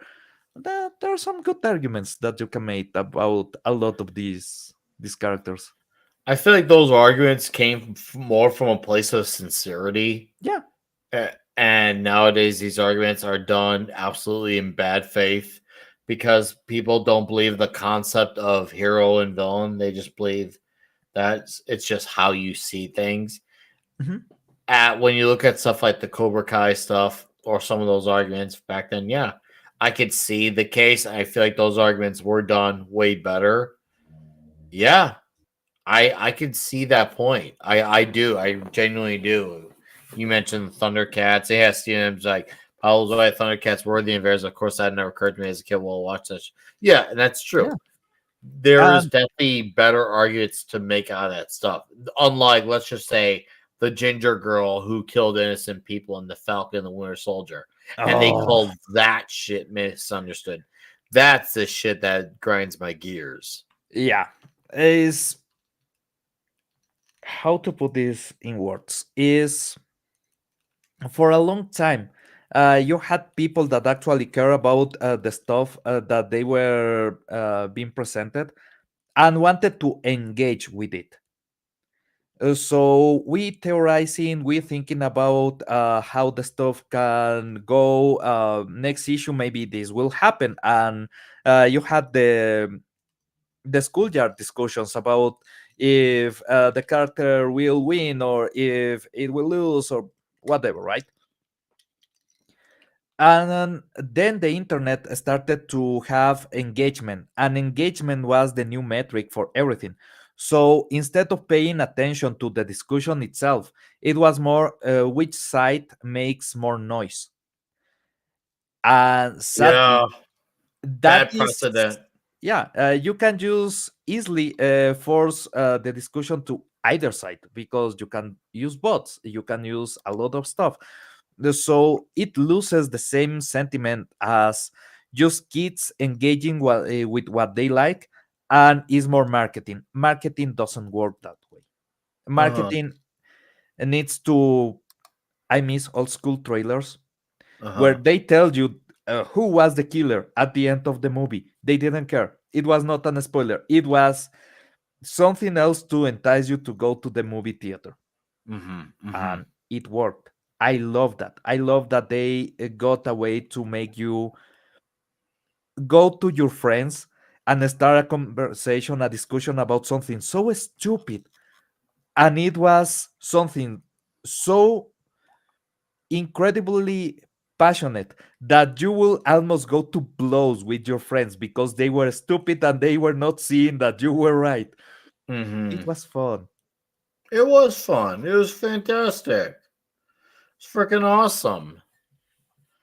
Yeah. Nowadays, it's just identity politics, woke, leftism, progressive, yada yada yada yada. It's How many yeah. theories? How many theories were there about how Superman was coming back to life during the death of Superman? Mm-hmm. Oh, God. I mean, to be fair, I was 7, 8 at the time, so I couldn't tell you if there was, and obviously that was pre-internet. So I'm sure they were there. They were I there. wasn't shopping in the shop yet, so I couldn't tell you personally. People wanted to get him out of the coffin. People wanted to be Kid Superman, the new Superman. There was some.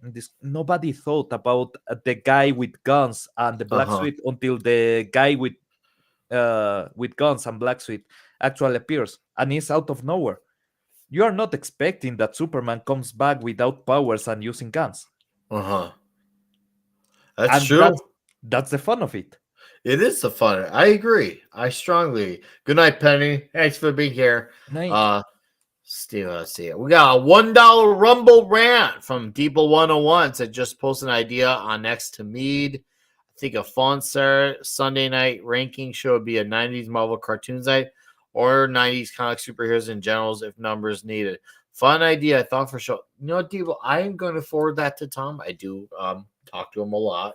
So I will let him know that idea. Just something we can at the very minimum entertaining because I'm open to ideas. So if you got them, like please toss them our way in the chat. Thank you for the additional $1 Rumble rant, dude. But yeah, we definitely want to do something fun. You message Tom? Okay, good. Yeah, no, definitely message him. He's usually fairly responsive to messages. So definitely, if you could get a hold of him and pitch the idea, he's not going to oppose the idea of it at the very least. He's definitely a guy who's open to that. Nice. Man. Chat, I just want to say thank you guys seriously for freaking being here, taking time to hang out with us tonight. Yeah, free ideas, that right? Free ideas are free, but to Deeple for the Rumble rants and to you, the chat, for hanging out, give us your time tonight. You know, it seems like it's a bit of like a slow night out there, but the fact that you take the time to hang out with us and we're just having like a shooting the shit type of conversation, I appreciate your guys' input, whether you're a lurker or a commenter. Just want to say this one's for you guys. Salud.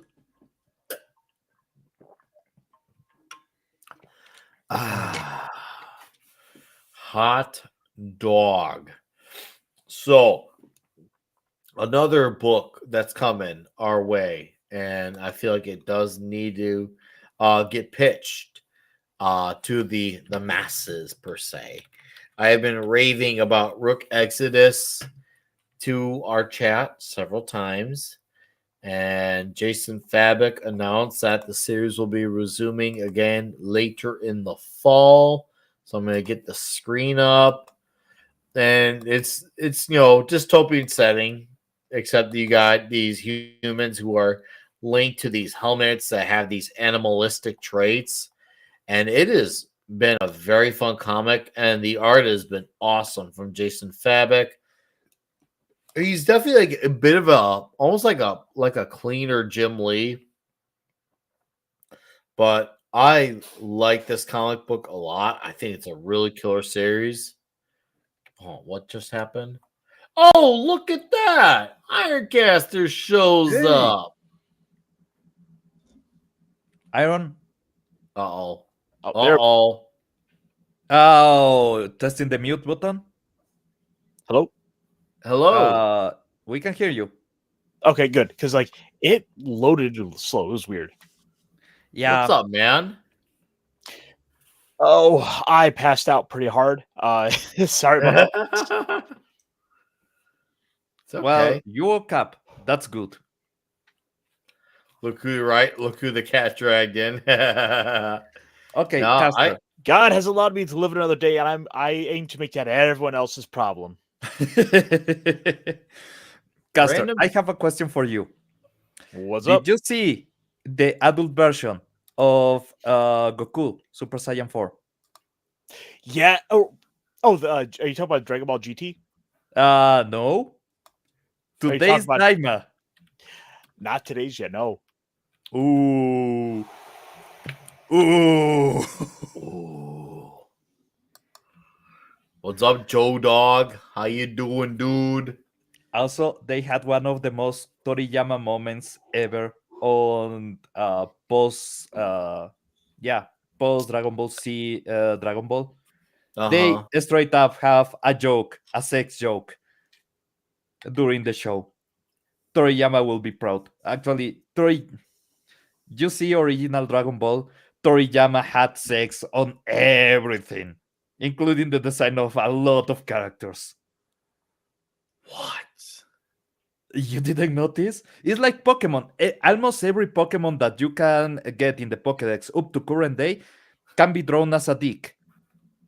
And that's intentional. What the hell? I did not expect this turn to be happening, but hey, here we are. Caster's like, I don't know where do we go from here. Here's a small secret about Japanese artists. They don't give a shit, really. So the basis for every single Pokemon design up to I think Generation 8 is just they start with a dick and then they start drawing around.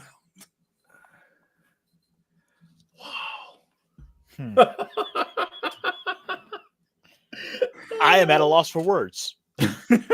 Back from making appearance on J-Man, so we're doing Batman. Oh, nice. Batman the Outsiders. Cool. I'm so happy J-Man is continuing his journey of going through some classic books. That's badass that he's doing that. That reminds me, I want to do something on Daredevil Born Again the comic. I'm thinking maybe towards the season finale, maybe we'll have an episode talk about that great comic because that Miller Mazzucchelli story is absolute A plus plus, and I don't imagine the show is going to be adapting it. I feel like people should at least know about it who maybe, let's just say, more casual or normie for the show. It's like, yeah, they took the name, but it's not going to adapt the show. Oh, sorry, the comic. Even if the show is good, because technically it's already been adapted per season 3 on a very loose sense of the word.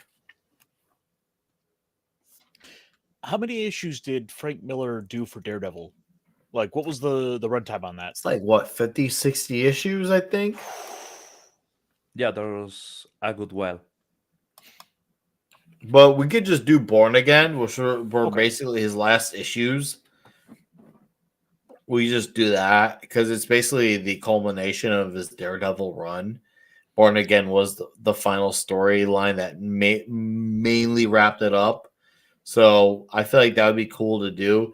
And it's going to be the very first piece of modern TV I cover on a week-to-week basis on my channel.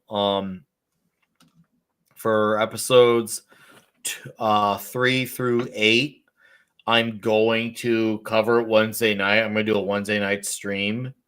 And then for episodes 1 and 2, I will probably do on Tuesday night in place of Toxic Tuesday. And same with the final episode, see episode 9. So the beginning and end, I'll do in place of Toxic Tuesday, and the rest will be on Wednesday night. And what I'm hoping to do, so chat, you're hearing this here first. I'm hoping each of those episodes, 3 through 8, maybe I can have a different panelist, 1 or 2 at most. Keep it small so we can have a really engaging conversation strictly on the show for hour and 15 minutes on Daredevil Born Again. So, and that obviously means, guys, if you want to come on, we can arrange a day for one of those episodes. All right, yeah. I guess I'll have to watch this one, and then so homework. Right? I think there's something about this one that felt like I needed to respond, and I felt like I needed to cover this one. And I know the material very well on what they're covering. So it's something about this felt like I was being called upon. And sometimes when you have a calling card, you can't keep ignoring the phone. You can't keep ignoring the phone. Well, the thing is, we've had so little shows, it feels like, as of late, to like genuinely look forward to. Like, you remember 10, 15 years ago when it was just every show was a banger after another, where we just had so many of these, good shows out, this amazing stuff out there.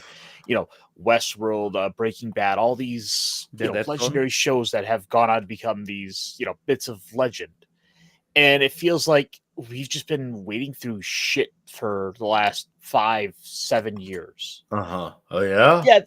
Yeah. There's the occasional good show in there, like Landman or whatever one people are watching on any one of these Invincible. lesser. Yeah, The Penguin. But you're right though. There are exceptions. Exactly. Yeah, exactly. It used to be like that was like the norm, and even like the stuff that was like bad or less than good still had its own merits to it, and it feels like no, they hate you and they don't want you to watch this stuff, or they want you to hate watch it. Yeah, even the bad series were actually good. Do you remember Jericho? No. You should watch Jericho. It was a really good series. I remember when even even when shows that weren't as good still had something watchable to them, and to us, it was bad just because everything else about it was so great. Man, what a unique problem to have. We didn't realize how spoiled and how good we truly had it with stuff. I remember still being pissed though at the ending of The Sopranos. I will never, ever, ever forgive that. So even to this day, with all the modernized programming that we have, I'm still not gonna forgive that shite. Yeah, but That's not a sorry, not sorry. That's a I'm not sorry whatsoever. Dude, Full The stop. Sopranos was a good show. That's the thing. The ending sucks because, especially because it was a good show. It's the same with Uh-huh. Dexter. Dexter, the show is really good. The ending is bullshit. So you get pissed about Dexter, but you really, if you think about Dexter, you really think only about the ending because it sucked. There were some shows that sucked that I'm still waiting for more episodes because they suck, but they were enjoyable, like the Tremors TV show. Oh It, yeah. I've it heard was about Tremors. it Yeah. was terrible. It was great. Yeah. But you Well, liked it though, right? well, Yeah, the thing is, any opportunity to see more Burt Gummer was worth it. exactly. And then even then, like you would even get in little side characters show up, like Christopher Lloyd showed up as a scientist in it. Yep. It was cool. It was fun. They had new versions of the Graboids, new transformations. They added a lot to the lore. The series was dog shit bad. I want more. Yes, and the thing was, like, even those bad shows you could just go and enjoy. You know, I enjoyed the Flash Gordon 2000 show. Clobby would give me shit if I said that, but Yes. I enjoyed it. Of course, that was for me. That was that first introduction to Flash Gordon. I was like, yeah, I kind of knew of him. I think I had seen the movie, but that was like, hey, it's a kind of a new Flash Gordon. It's not a good show, but I enjoyed it Well, you have seen Star Wars before, right? once or twice. I've seen a You Star know Wars. that the Star Wars was originally script for a Flash Gordon movie, right? Hey guys, what's your favorite Star Wars? All the Star Oh, Wars. the Star Wars and the Star Wars and the Star No, Wars. there's one Star Wars, then there's Empire Strikes Back, then there's a Return of the Jedi, and then there's Episode 1, 2, and 3. But the Star Wars, there's only one Star Wars.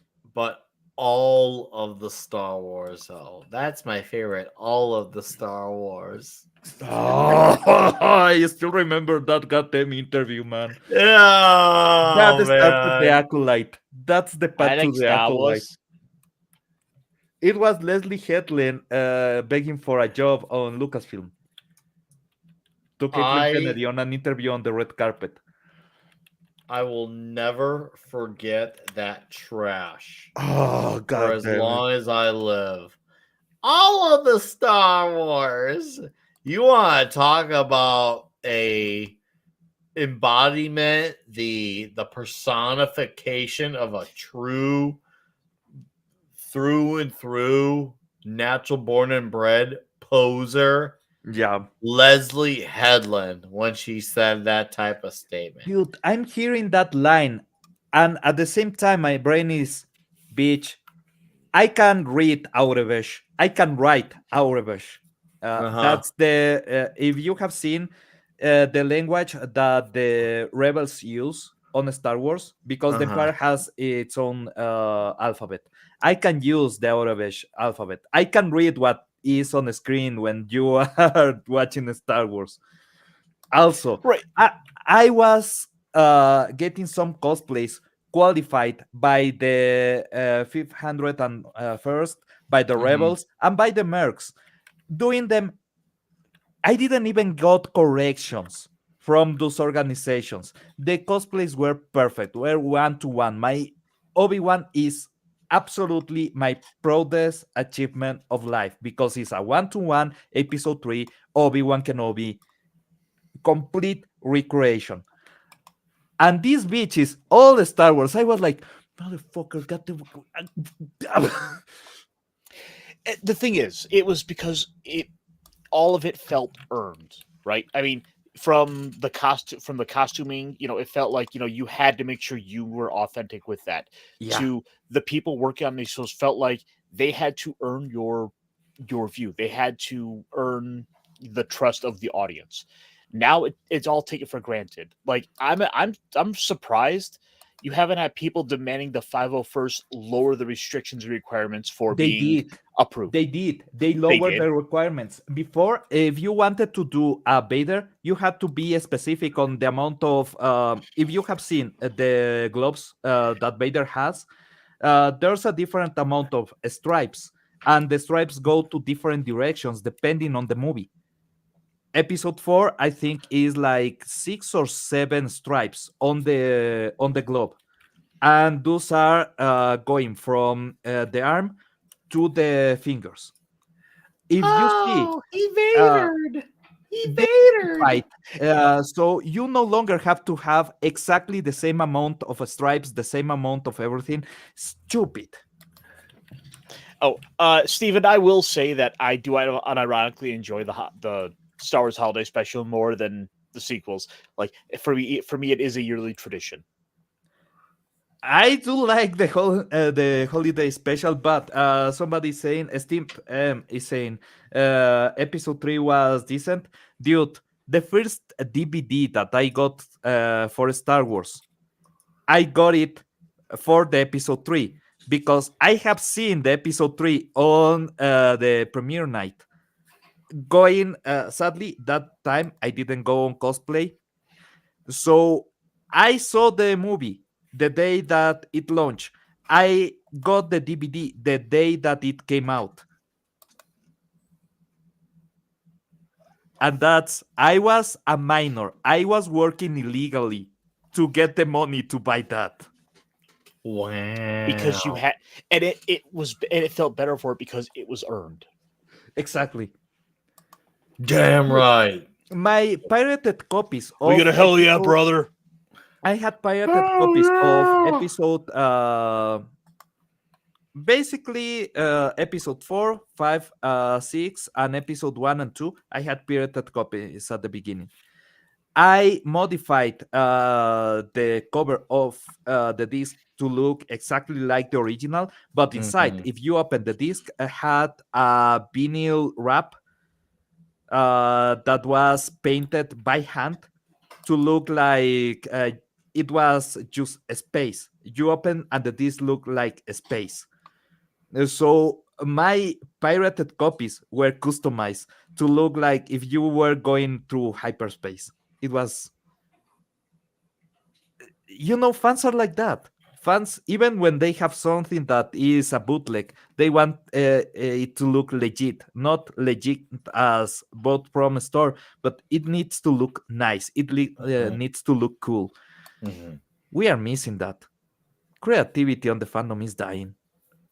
Now all the Blu-rays come out and they have just the exact same menu system to where it's like you could go from like just any old disc and it's the exact same menus. Like you remember DVDs used to have an art and a style to them where you would be kind of moving around and it would be almost a game in and of itself just to find out where are all the other Easter eggs kind of hidden There here. were games. There's some DVDs that if you played on a PS2 because you were using the controller on DVD mode, you still could play games inside of the DVD on the DVD menu.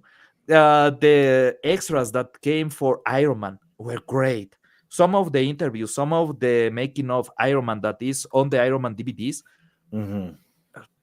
that's Marvel history. And they talk about how they moved the building from, I think, is New York to LA.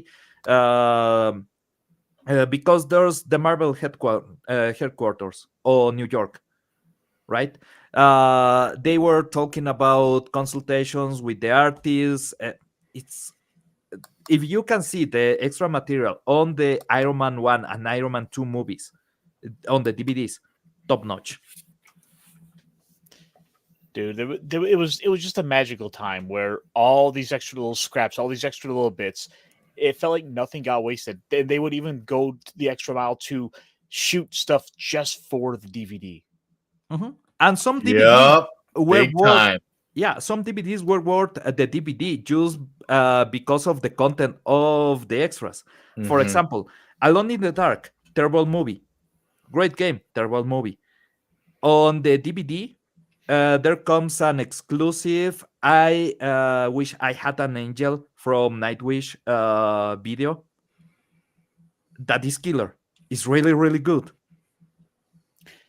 When I bought the DVD for the 2000s Dungeons and Dragons movie, Mhm. they had on a bonus feature of the rule book. Oh, So dude. you could then take that disc, pop it in your computer, and there was the files for here's the player's handbook. You can go make characters now for Dungeons and Dragons. So it was so they Mhm. gave you like that further incentive to go out and buy the media because there was this extra little bit of interactivity with it. Or those small comics that used to come instead of even in games, they used to come with the manual. It was just Mhm. these small things or posters. I still have on my wall the Pokemon Emerald poster that came with the game. In my copy of Pokemon Diamond, I still have the poster in the box.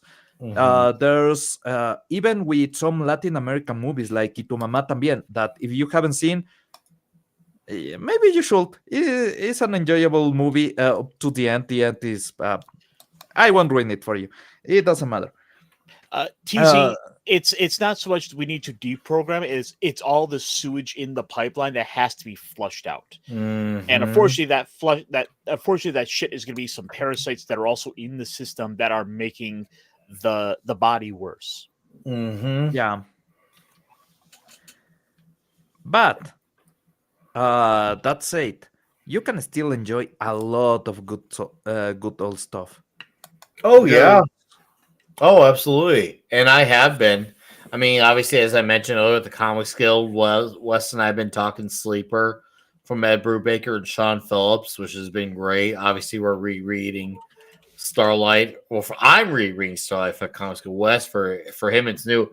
Which, by the way, Kessler, Starlight is getting a oversized hardcover edition in June from Dark Horse. So yeah, they're gonna be a big old giant Starlight hardcover edition. Big old giant art. So I can't wait. It's gonna be $50, all 6 issues. I can't wait. I can't wait. It's gonna be great. It's gonna be great. Wow, I seriously, it's gonna be fucking awesome. You know, this week I really enjoyed Flash Gordon #6. It's fucking awesome. And I was like, bro, Flash Gordon's still kicking my ass, man. I'm loving it. Seriously, I am having such a fun time with this comic. And Debo 101's going to bed. Hey, thanks for being here, buddy. I do appreciate it. All right. And thanks again for the Rumble Mats. You are being a great funder and helper towards the Vegas trip. So thank you for that. I've just had my butt kicked by work and everything I've got going on.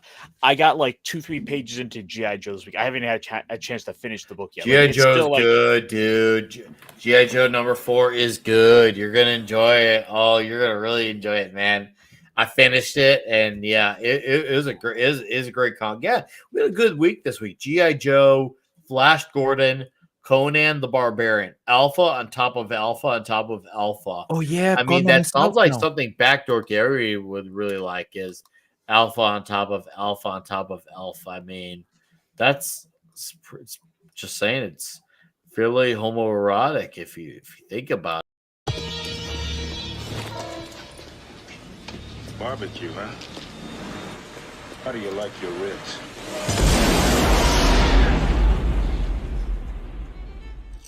it. I'm guessing the answer was well done. Ah, that was good, Pablo. That was good. I appreciate that. Not well done. These kind of movies,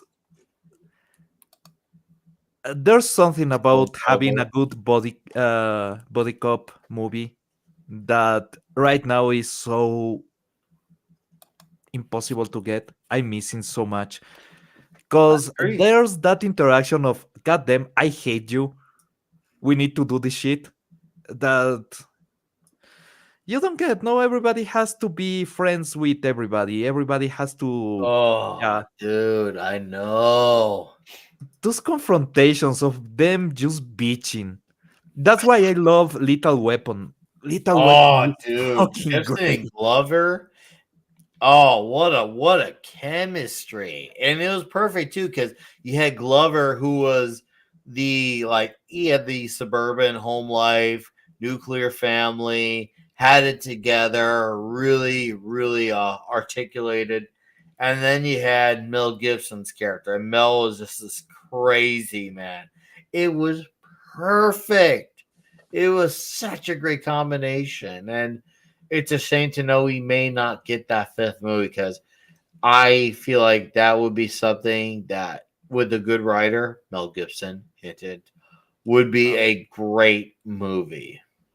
I Oh, believe we could genuinely get a fifth Lethal Weapon out of them, and it has potential to be good. But probably ain't gonna happen, unfortunately. And I still kind of coming to grips with that. And that's the reality I'm still not ready to accept yet. I know I'm retarded and gay and stupid for not, but hey, what can I hey, say? you are in. I You love are on all the four, internet. even Lethal Weapon 4, even Lethal Weapon 4. And there's a lot of valid arguments against it. I hear them all, trust me. And I'd say to a lot of them, I don't disagree with a lot of them, but I still enjoy the shit out of it. Nick, it doesn't matter if you are gay and retarded. You are on the internet. The internet is basically gay and retarded. Oh, that's true too. The internet is gay and retarded. That's true. That's true. And I sleep Retarded. like a baby every night knowing I'm not Culture Casino. Trust me, it feels damn good. I'm just like, well, okay. Maybe I'm just gay, but I'm not.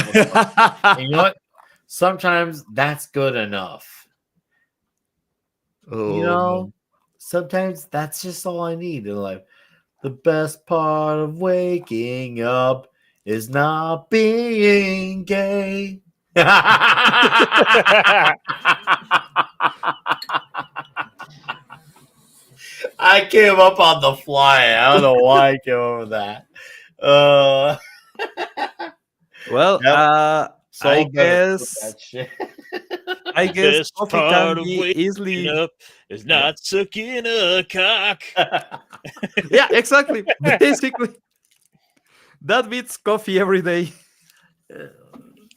Well, see, for me, I gotta have my coffee, but there's a twist to my coffee. It's gotta be BBC. I gotta have my big black coffee.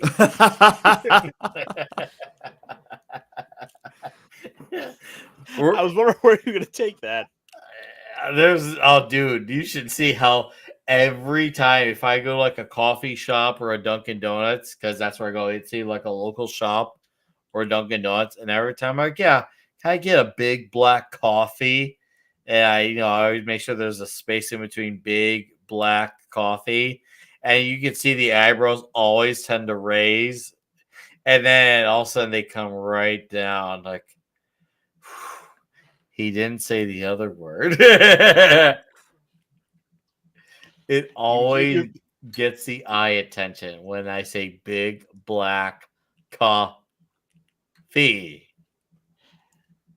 you unless you get that in your system, you start getting a little cocky. Well, I'll leave the actual BBC to Gary. That's his job. I don't want to touch all that. My job is, well,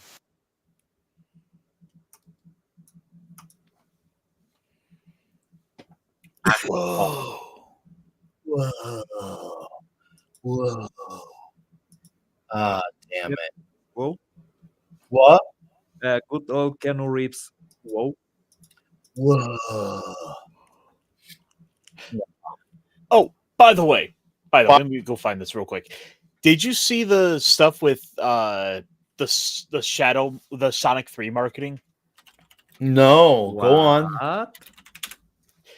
So earlier this week, Sonic had put out this list of so it is part of the marketing with Sonic 3 coming to digital.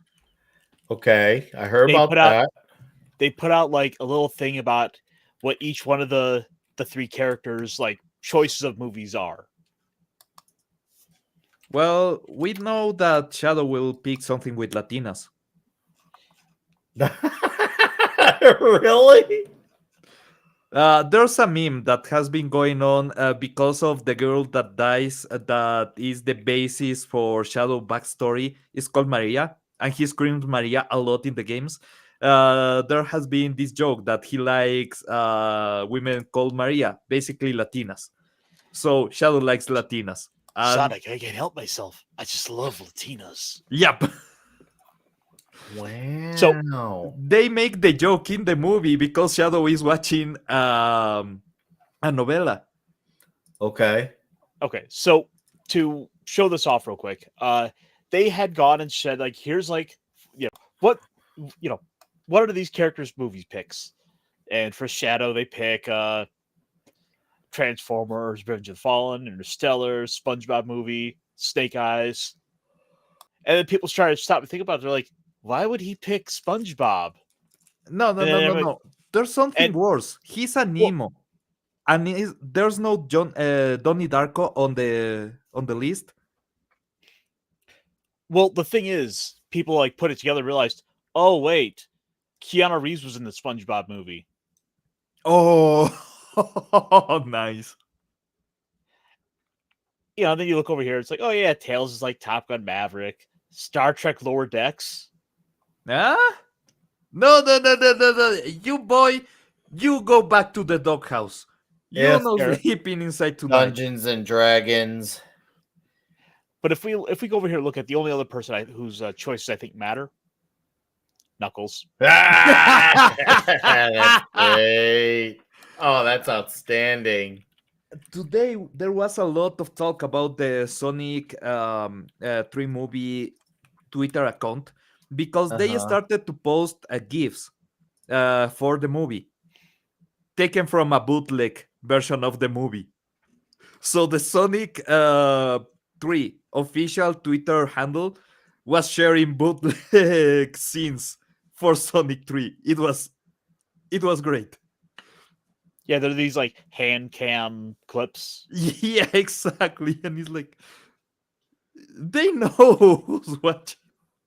And the thing is, it's done such a great job of like warming up and kind of endearing people to the movie. They're kind of leaning into the way modern social media marketing works. It's Uh-huh. kind of like when I guess like Wicked would go and kind of like let people have their moments and we're kind of sharing the songs and stuff like that or whatever. But they're letting the fans be fans. That's Steven fine. As it is should not. be. That's how it should be. Is just letting the fans go at, even if it seems petty or crazy, just let them go at it, because sometimes they just need to air out their grievances. And sometimes their grievances is geek shit. And you know what? Fine. Let it be. There's no need to get involved and try to make it like all crazy and label them as shit that they aren't, just because they're very passionate. Well, the thing is, right? They know that they're not going to be able to control the fans. And in fact, this movie wouldn't be the franchise wouldn't be the $1 billion success it is now had the fans not spoke out and said what they wanted from a Sonic movie. So they're at least smart enough to know that we have to back off a little bit. We have to let the people have their fun. And we can have some fun along with them, but we're not going to try to control it. And you can't. Oh, Fans and are gonna be fans, man. so since I'm on the subject of Sonic, I went ahead and I finished. I've blown through the first like 30, 35 issues or so of the Sonic comic.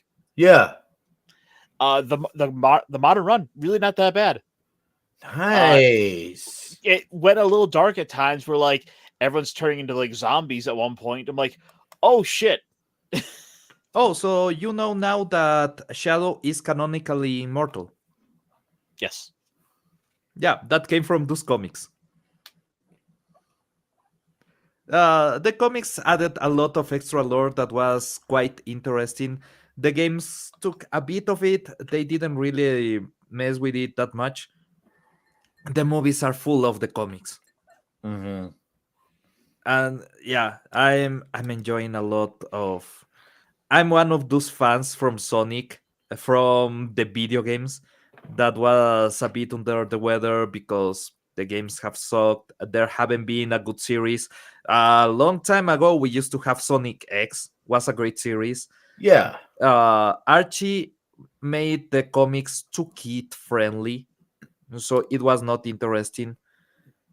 But the run that Caster is reading is the Image, right? Sorry, what? Is the Image comics run? Not Image. Who was Yes, so Image is the current, or Image has it currently. It was Archie before. Yeah. But you are on the Image comics, right? The ones Yes. that you bought. Yeah. So that's a good era. They start to make the comics way more serious. They start to adapt some things from the games and from the TV series, and it becomes really enjoyable. If you are jumping on the Sonic comics, I will say that's a great era to tackle. If you like some more, do you remember the 90s Sonic cartoon that had? Which one? Oh yeah,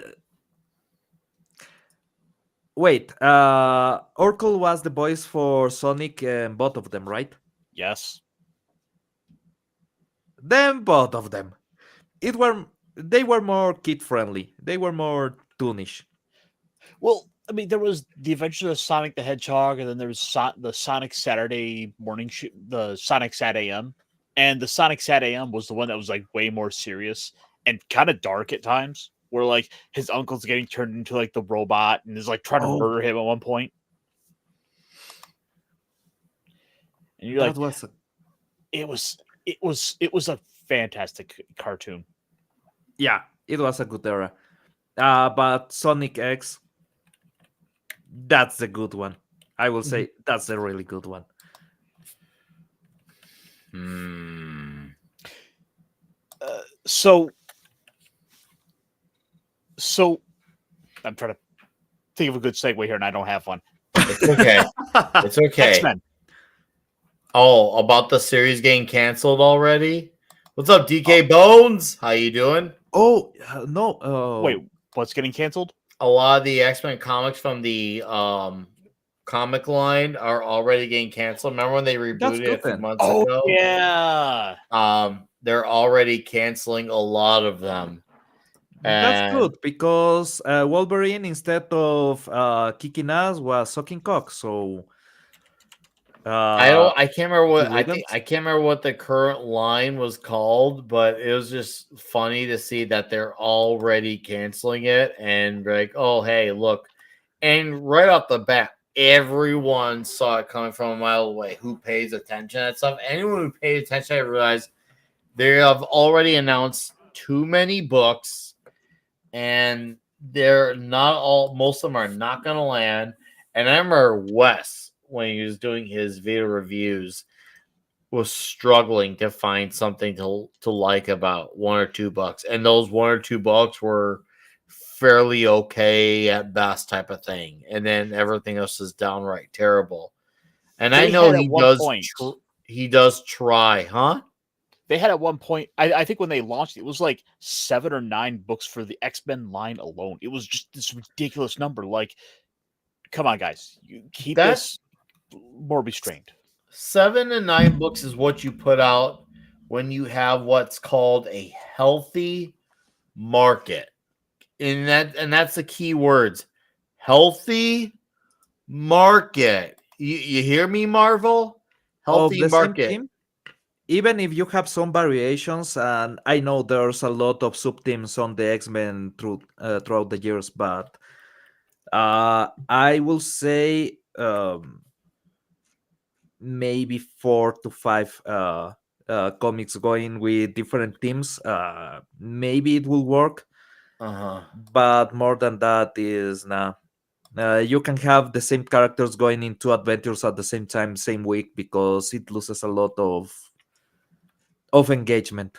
It makes people just buy one of them, miss out, don't understand what the shit is happening, and they end up going for some other thing, or just dropping the series. So yeah, no, not a You- great plan. No, never was, and it never will be. Guys, this is gonna be the part where we're just gonna call it a night. Obviously, it's a bit of a slower night, but it's okay. You know, sometimes the world moves a little, slows down before it rises back to the top. So, once again, Deeple, thank you for the Rumble rants. You make me a few steps closer towards the trip to Vegas, so I do greatly appreciate that. I am over 50%, which is awesome to say. Could I turn around within 1 week? We'll see. Maybe, maybe not. And I'm still dead serious. I do have to hit this particular minimum in order for me to go. If I don't, I mean, I'll let the chat decide. Do I buy some toy with it? Do I donate to a charity? I'll let the chat decide if I don't hit the goal. But I'm just letting you know I do have to hit this minimum in order for me to go because a lot of stuff that I got going on in my personal life. Even Gary said to keep his runs going, he was buying cosplay. Yeah. Oh, dude. Yeah. I know Yellow Flash said similar shit that like with ASM, he buys it, doesn't even read them, and he just puts them in the bag and boards them. That's it because he just wants to complete the run.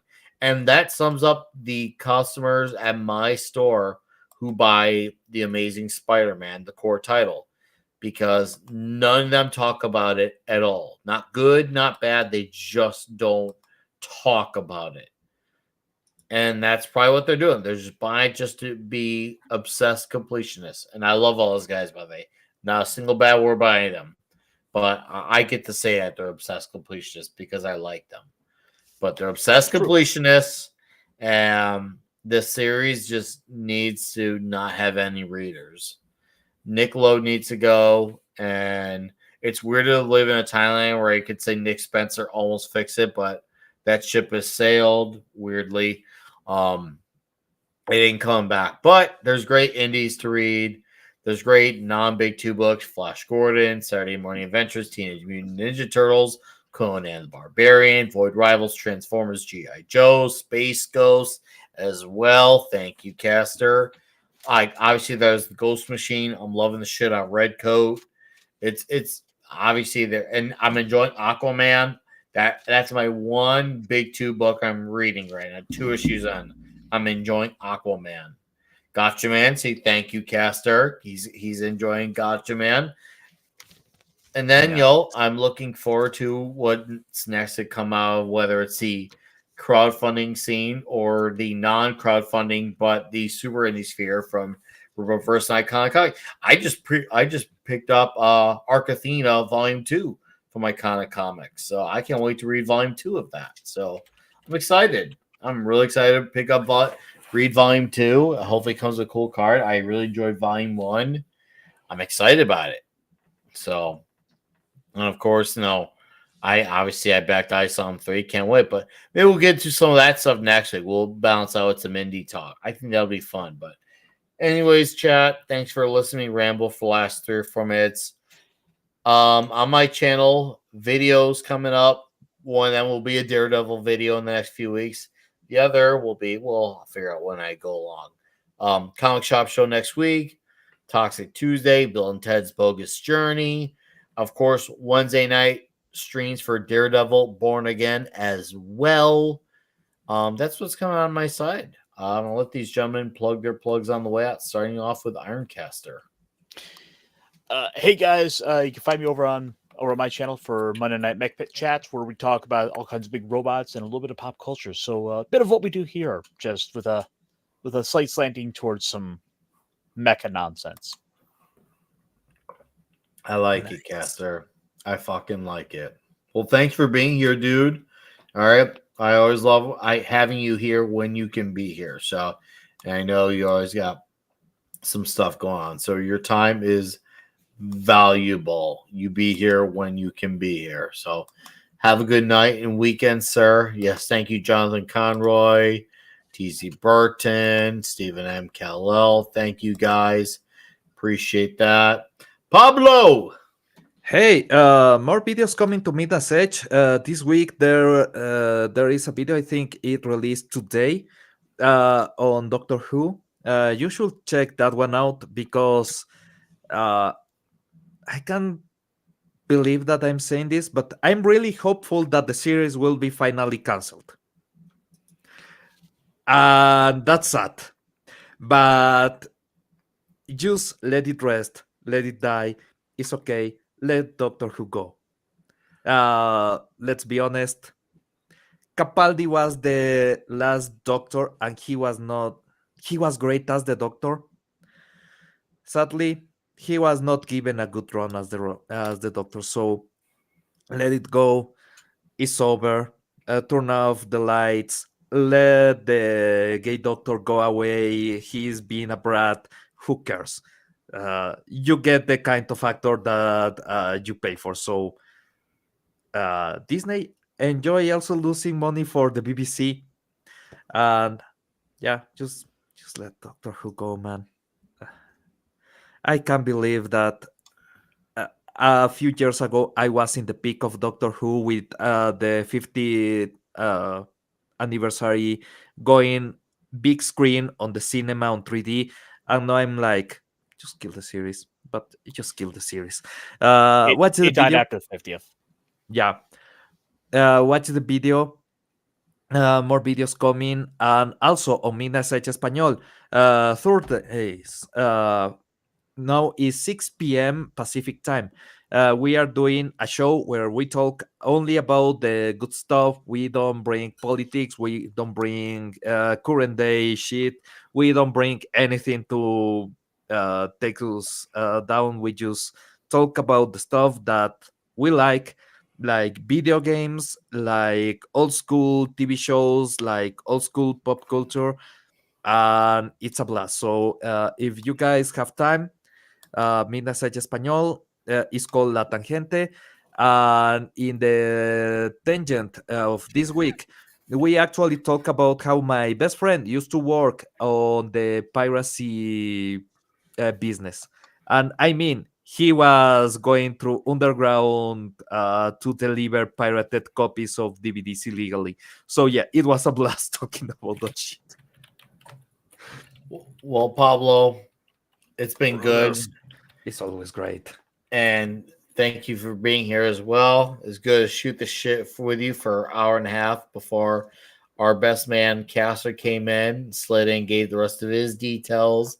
That's what it's all about. You, sir, have a great night and weekend. And, of course, we'll be seeing you soon. Core member says on the way, I have a leak in my roof. Need to go Lowe's and buy a big black clock. Don't use asbestos. Well, guys, thanks for being here. We'll see you all next week. Be asbestos man. Have a good weekend. Oh, next week, Wednesday night, I will be on the Dark Council with Fatal J, Lorena Creel, Mark with a C, Damaj and I, and Abu Naz. And yes, go raid Loki. Go on that link that Ironcaster posted. So give him our best from Clobby's comic shop. Thank you. Goodbye. Good fight. Good night. Pardon my French, but Cameron is so tight that if you stuck a lump of coal up his ass, in 2 weeks you'd have a diamond. In the ass?